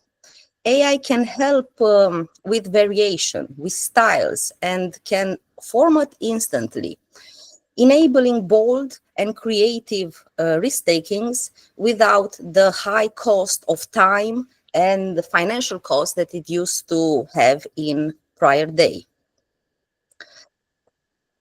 We also, regarding creativity, we also need to think and we also need to be aware that we are entering a post-medium world. That means that now text becomes videos, music becomes interactive, and ideas can jump across formats. They can be prompted, they can generate, and then they can be mixed. With the co-creation, I think we will receive the most mind-blowing results. Also, with great power comes great creative responsibility, obviously. Thus, we must ask ourselves, who owns the story, what voices are amplified or erased, and what is real? Now reality changes from human reality to mixed reality, which combines digital footprint and also our human footprint. Applications of AI. So there are vast applications regarding artificial intelligence, but focusing on the generative AI, it is generally used in education for smart tutoring. An AI chatbot can be programmed for special subjects, and they can train people in basic subjects, and it also removes the barrier, the awkwardness barriers that people with social anxiety face when interacting with other people. Also, it is an amazing tool for content creation, but it is very important here to always take into the consideration that AI will only generate function to the input that it has available. So if we do not prompt correctly, if we do not ask correctly, if we do not understand how the AI will choose from the database and generate the request that we are giving to it, will not get the correct answer. It will try to give you the answer that it understands you mostly are interested in. Another field is business, and I think everybody already heard about the AI personal assistants. These are generative AI that can be linked to your email, to your computer. They can do tasks from your task. They can read your emails, they can reply to your emails, they can write you code, they can generate and create diverse PowerPoint presentation and digital footprints. Also, another two fields that I would like to link would be the creative arts and the entertainment. As I previously discussed, there are several AIs, generative AI, that produce music videos, that produce PowerPoint videos, presentation for products, for services, also design video games, and also they can change and edit diverse graphical content that you have. Also, in the healthcare, it can be used to find diagnostics faster, to go through millions of iterations in order to solve or to find new medicine and new enhances in diverse domains. Also, it is very important to note that this is only done ethically and correctly with the implication of human actors that can regulate and can balance the AI with our reasoning and ethical minds. Okay, so what would be the opportunities that it creates? Obviously, there are a lot of ethical issues concerning the development and the usage of AI, but we are not going to talk about them now. We are going to leave them for a little bit later during this presentation. Now we are going to discuss the value that it brings. So, for example, generative AI can enhance the creativity and accessibility of users. For example, I would like to mention visual artists that have no formal training and are using tools like Mindjourney or DALL-E to create professional graded content like comics, panels, and product degrees. Also, language learners can now use ChatGPT and other generative AI software to simulate real-time conversation in different languages, helping them practice the dialogue and then helping them to learn a new language without the social anxiety of interacting with other people or in big groups. Also, in the theme of this project, generative AI also comes to the aid of disabled writers that are using AI to translate ideas into full narratives, overcoming physical limitation and cognitive load barriers. Now, when we discuss the increase of productivity and speed, as I mentioned to you earlier regarding this presentation, I would also like to give you another example regarding software developers that relied on Copilot to generate code and autocomplete repetitive codings. Also, in journalism, there is this concept of newsrooms, which use generative AI to create first draft of articles, freeing up the time for investigative and editorial work. Now, we have previously discussed, my previous speakers have been discussing the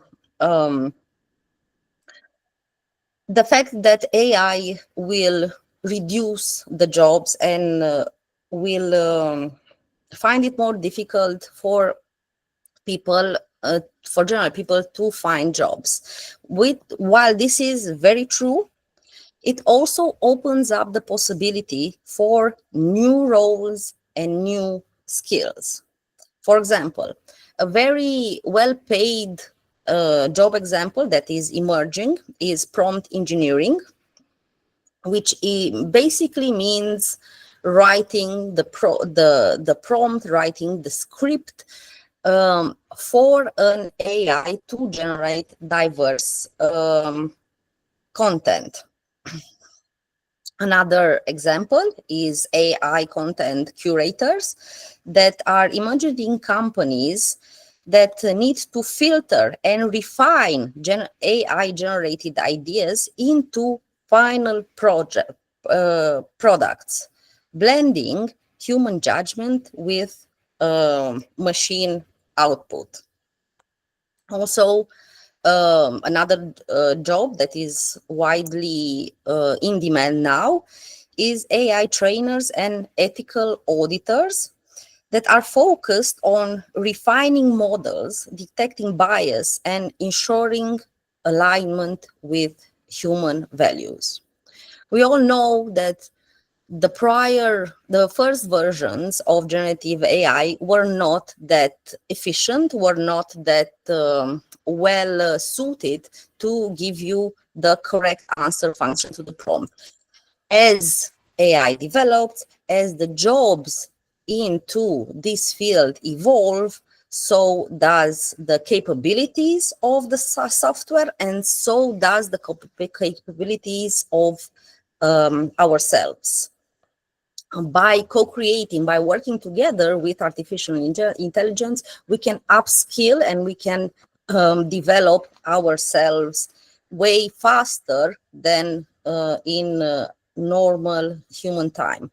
But we do need to take into consideration the ethical aspects and the software and the tasks that we are giving to our artificial intelligence. Now, moving forward to the risk and ethical consideration, I structured them into three big fields, and these are misinformation and deepfakes. And you all, I'm sure, by now, you have all seen a deepfake video of politicians or your favorite music star making a fake statement. Most videos, some videos go viral, and then there is a wide campaign of misinformation. People need to try to identify by their own judgment and by doing research on what is probably going to be a video or a text or a statement spoken by that real person, or it is just a deepfake generation. AI-generated fake news articles and social media posts have been used to manipulate public opinion, especially during elections or during conflicts. We all know about the unfortunate war that is going in Ukraine, and I'm sure that we all saw videos, deepfake videos generated by AI regarding that it is not a war, that it is a special military operation, and so on and so forth. So thus, generative models are trained and are upgraded all the time regarding biased data set, and they also can produce discriminatory job recommendation. For example, when ChatGPT was firstly launched in the first versions of itself, it used to associate certain genders or ethnicity to low skill jobs.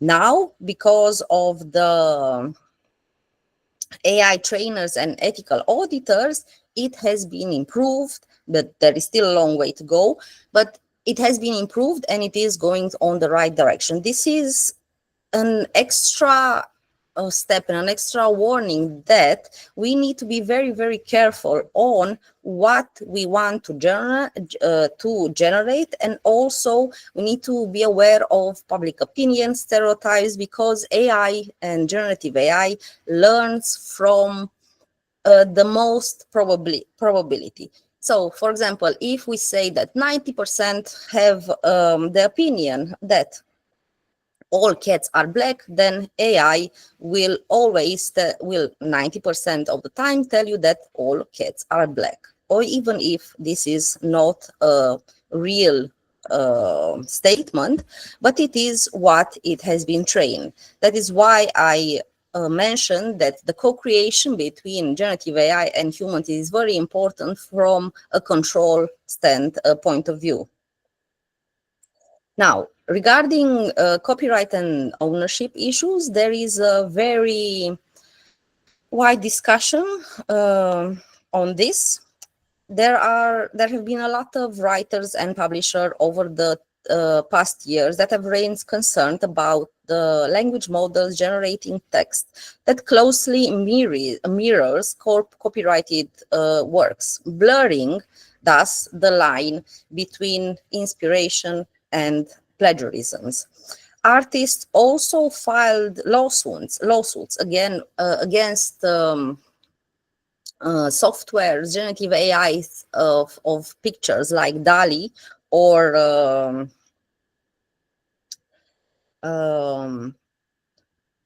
Stable Diffusion, because they were using their artworks in order to train their AI models to generate new content. So there is a very wide discussion on the risk and the ethical considerations regarding how to use and why to use and why not to use artificial intelligence. But with all of these concerns and all of these questions raised and all of this information, AI, generative AI, is the future.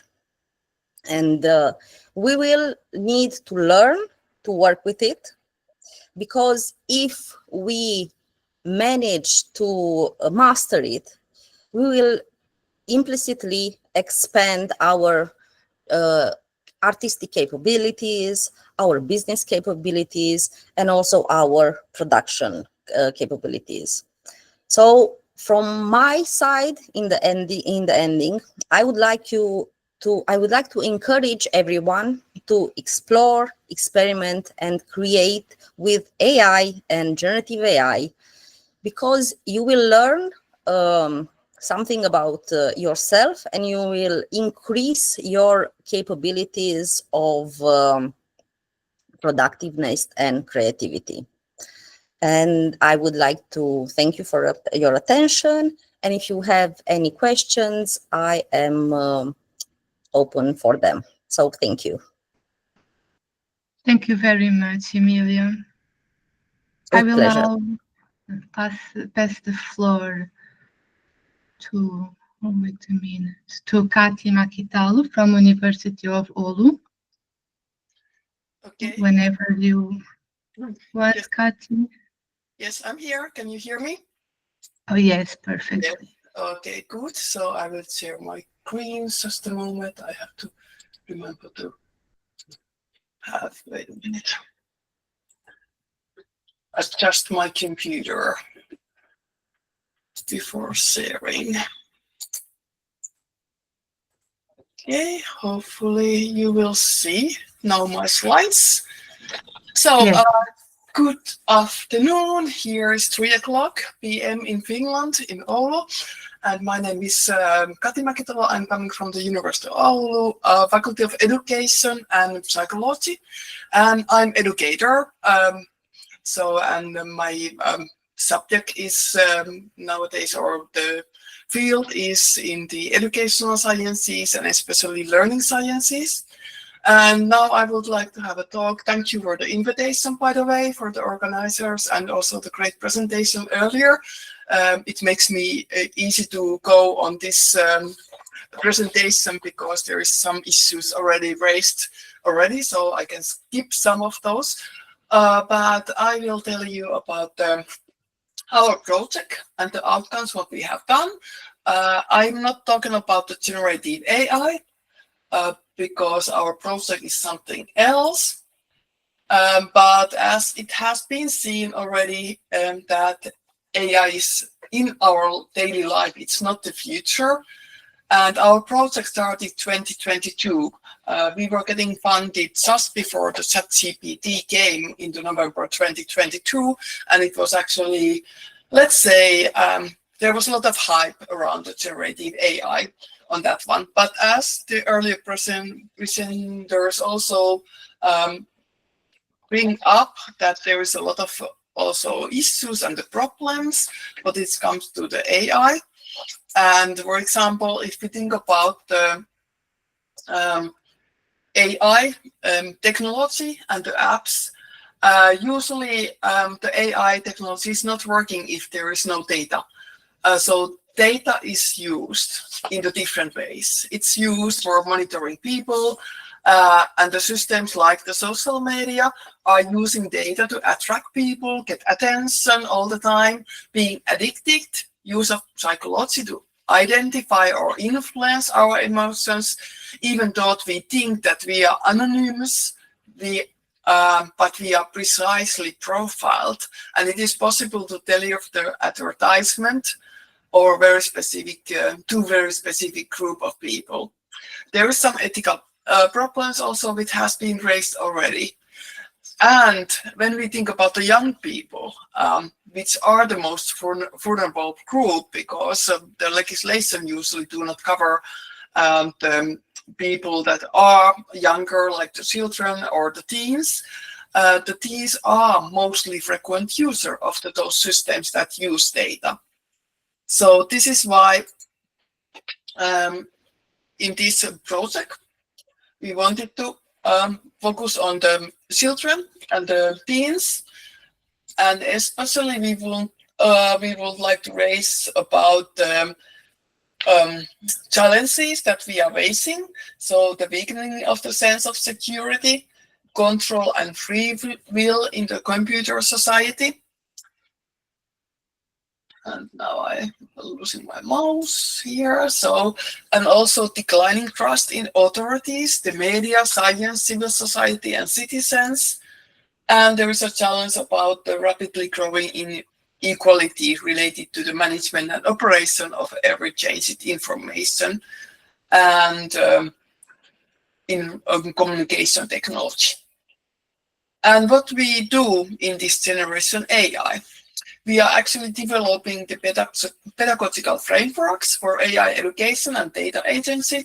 We are developing a new combination of AI teaching tools. So we are not teaching kids to use the AI technology, but we are actually learning with them what is in the black box of AI. So how is actually the AI working? And we are also promoting children's rights in AI-based systems.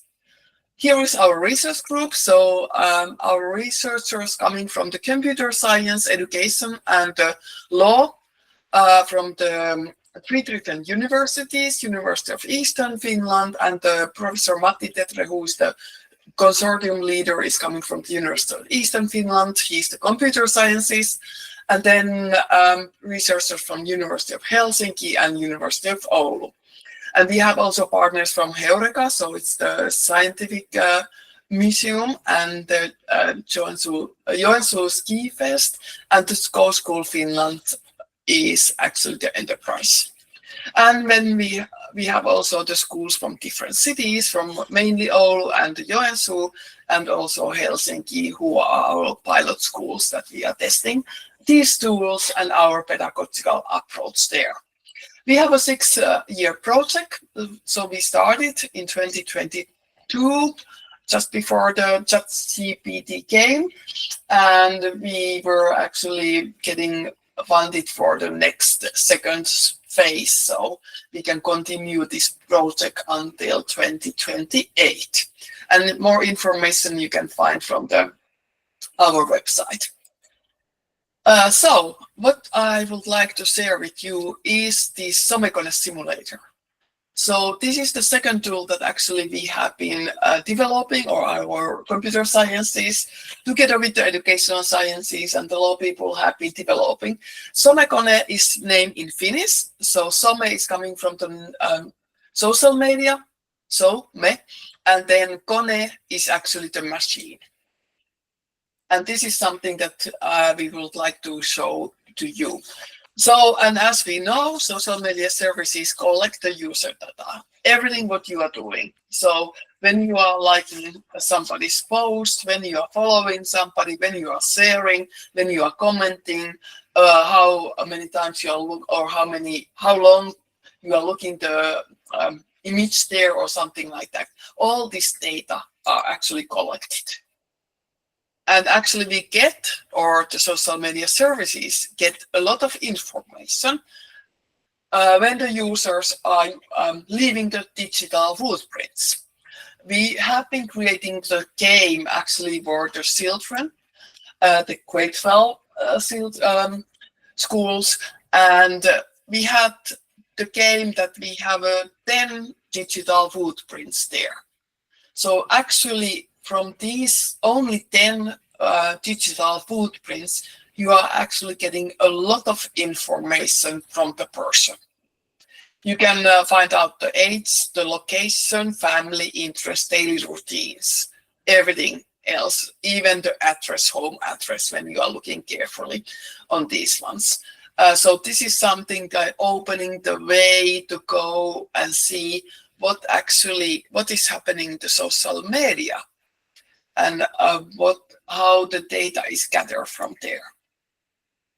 And if we think about the social media, we are automatically profiled. So social media services has a huge amount of data from us, because everything what we do is the useful data for the social media services.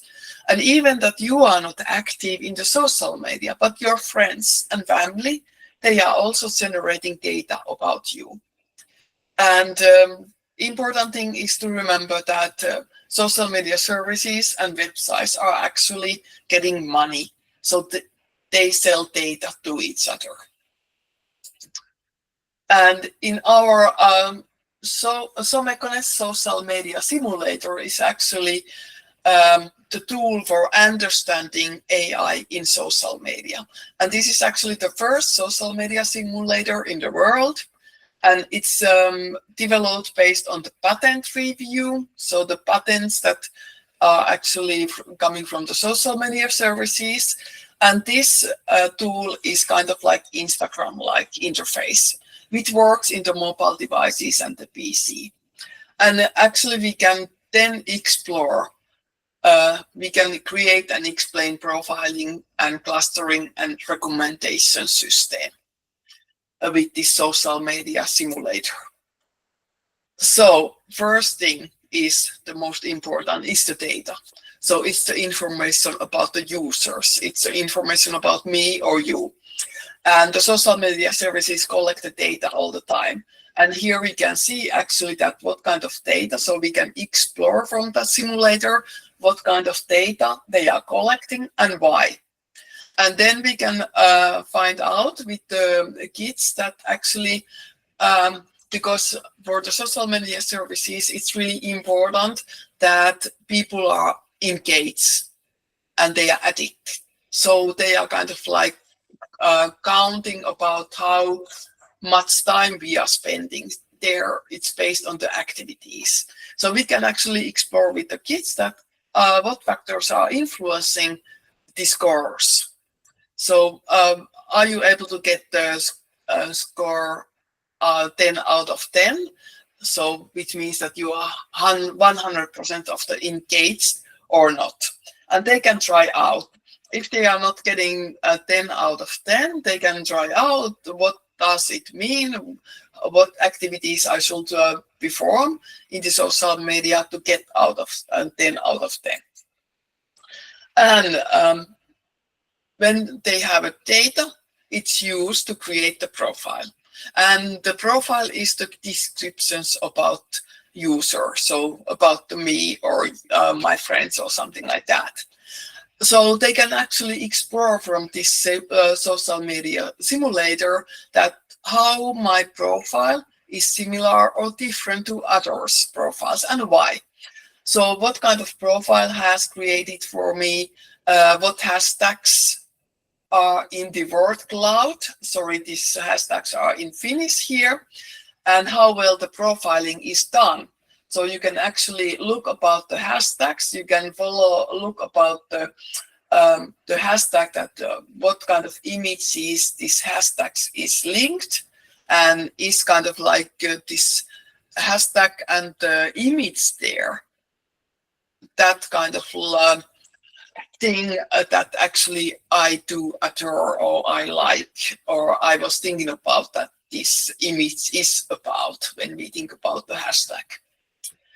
And so also what can be inferred from my profile or other people's profile. So you can look about those through when you are using the simulator.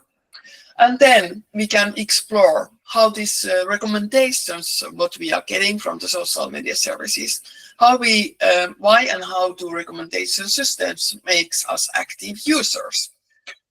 So the social media services, they are giving us the images, videos, and other contexts.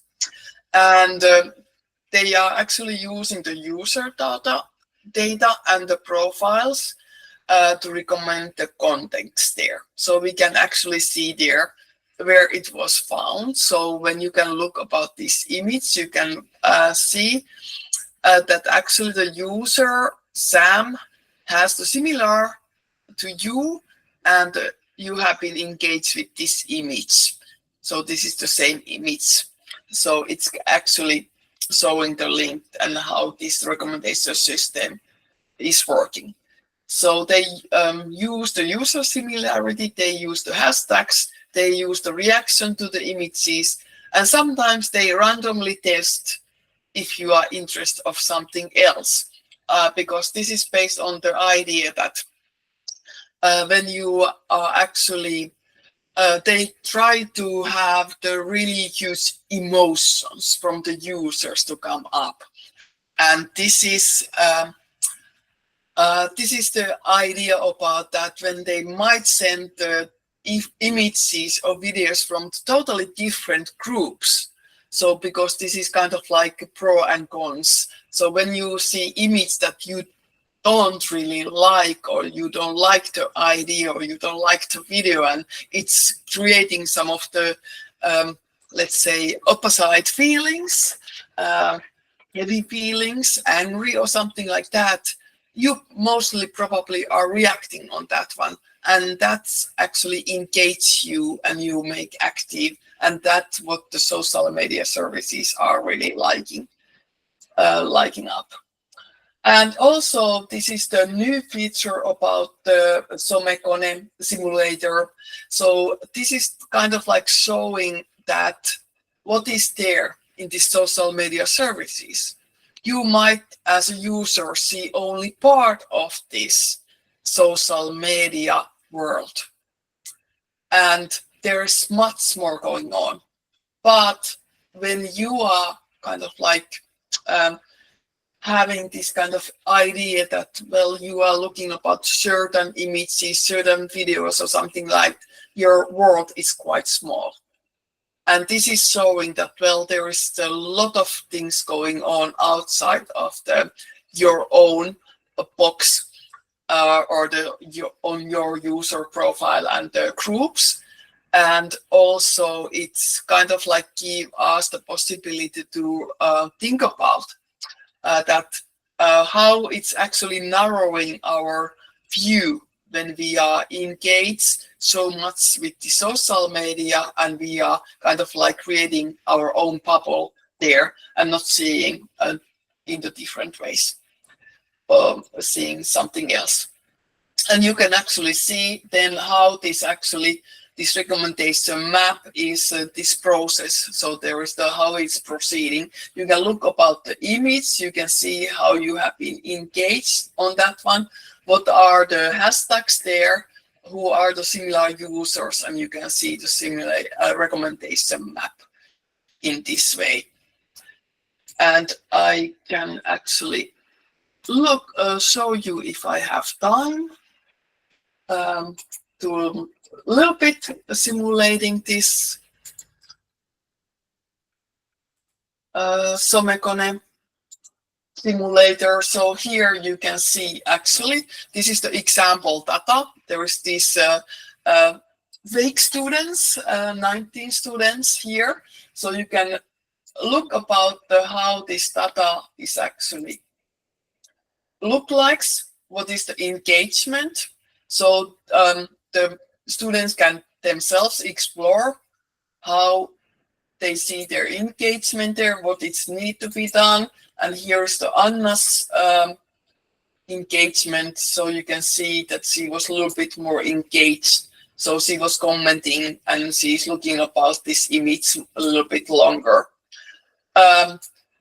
It needs only that you are following somebody or the author or the other user and the share things, so you get more active and the engagement is 100%.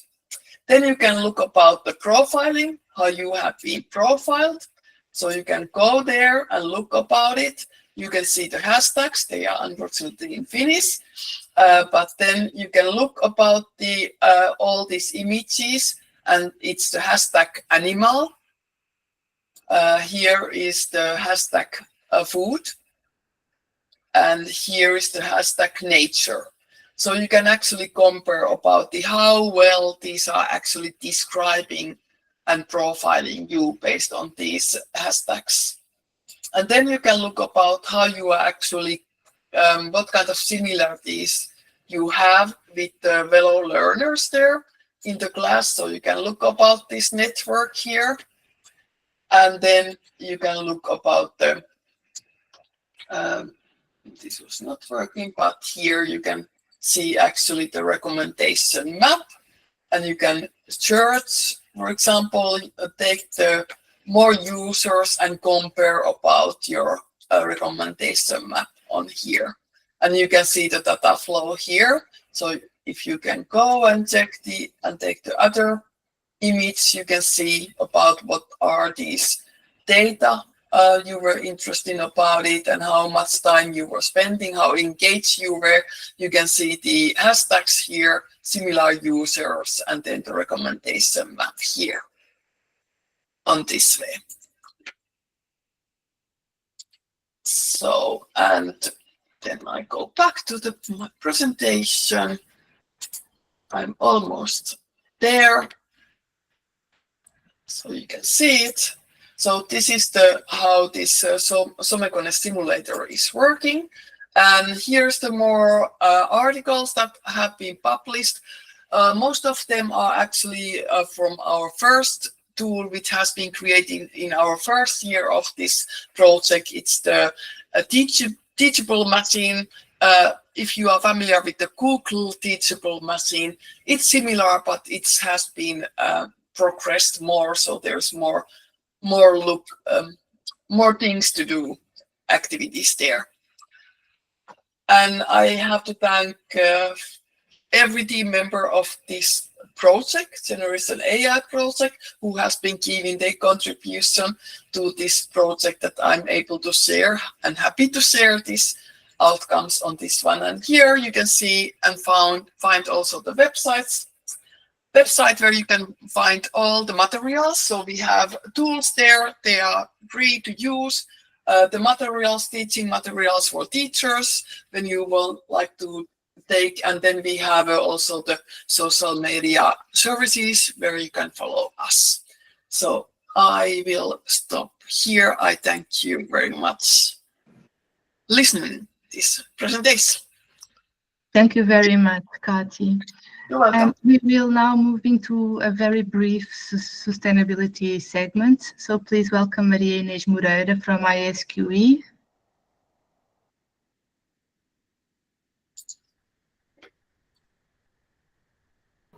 Thank you so much. I'll be sharing my screen. Let me see if I do this right.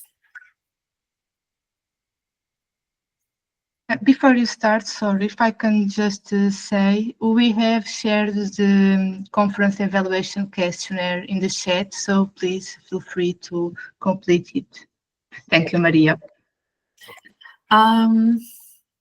Okay, so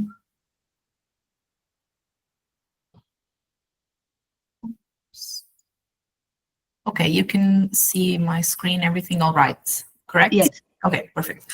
So thank you, everyone. I'll be very fast and very brief. I just want to give a short overview of the impact and sustainability exploitation of these project results. So I will just circle back to the specifics of Charlie project after these interesting sessions with all of our guest speakers. So I'll just want to look at how we'll ensure that the project lives on beyond its formal end date, which is very soon. So this final session is about impact. How do we make sure that all the tools, insights, and learning experiences developed through this project continue to shape education, awareness, and policy on ethical AI for the years to come. So Charlie was never just about outputs, but more about the outcomes. So we didn't want to create all these resources, and we have created a lot of materials, but we don't want them to just sit on a shelf. We want to build tools that will spark some change. Our exploitation strategy is designed to ensure that Charlie results reach out to educators, learning institutions, and policymakers across Europe and beyond. We want to make sure that these tools are easily adopted, adapted, and embedded into all sorts of different systems.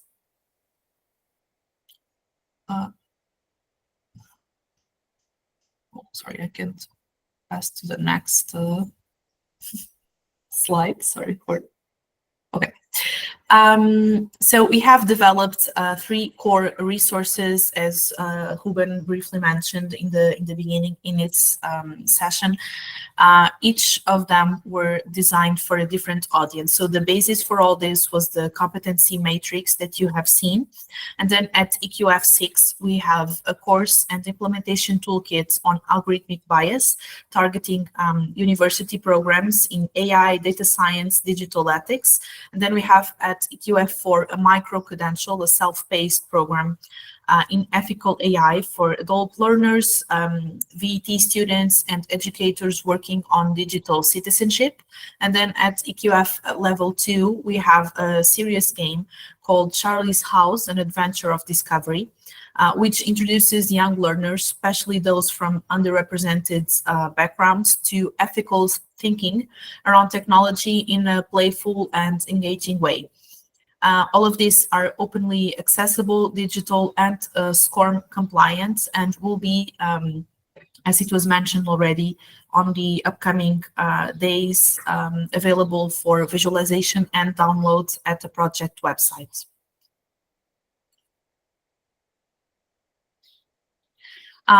So the exploitation path from all of us who are internally involved in Charlie, all the partners are already working on integrating these resources across national and institutional systems. So in Spain, Denmark, and Finland, the partner universities will be working on implementing this algorithmic bias course into bachelor's and master's programs, so to offer it as a formal program.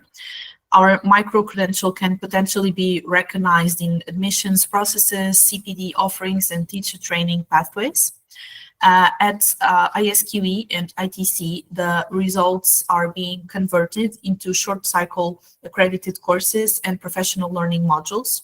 And of course, Alex Connect is making sure that these tools feed into pan-European training networks and policy dialogue, so disseminating it across very wide networks. And those of you watching today who are not part of our consortium, you can also access everything.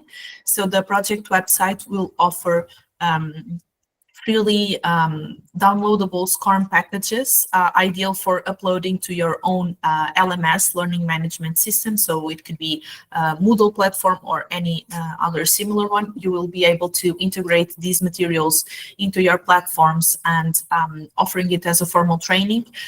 You can also see on the website the demo version. So this will be fully interactive, no installation needed. All the toolkits, videos, activities, everything will be available under open license. So whether you are just any user, high school, community center, university, you can make use of Charlie very, very soon once everything is ready and uploaded into the project page. Sustainability has been a priority from day one, so the Charlie website will remain live and functional for at least a few years after the project ends. All resources will be openly licensed and aligned with platforms like Erasmus Plus and others.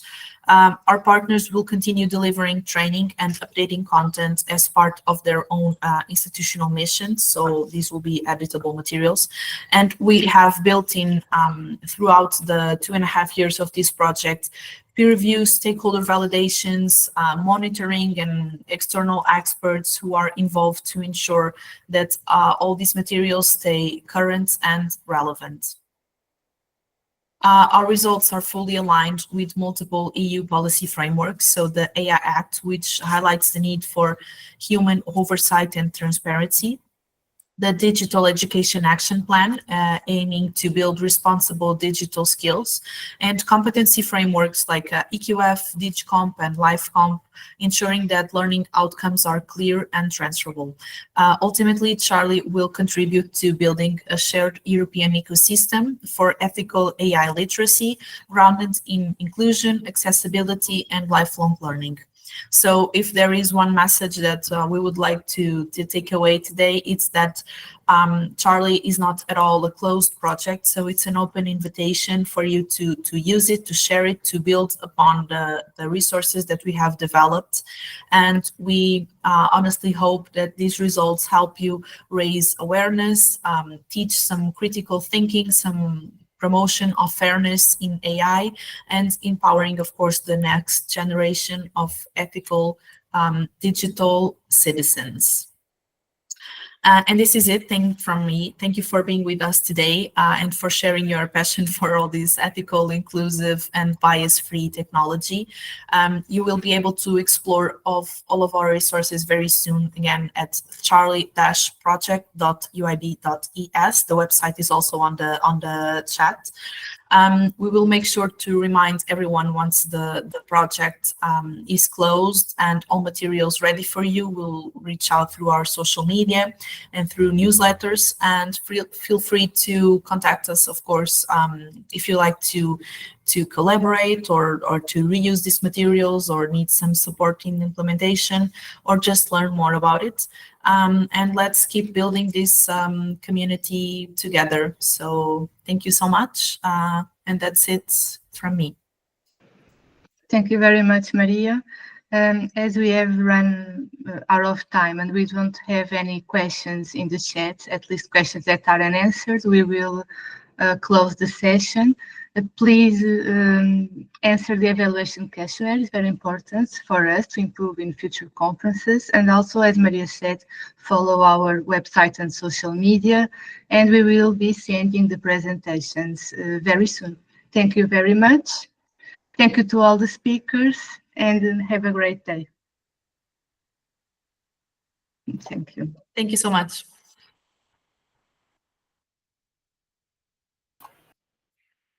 Thank you.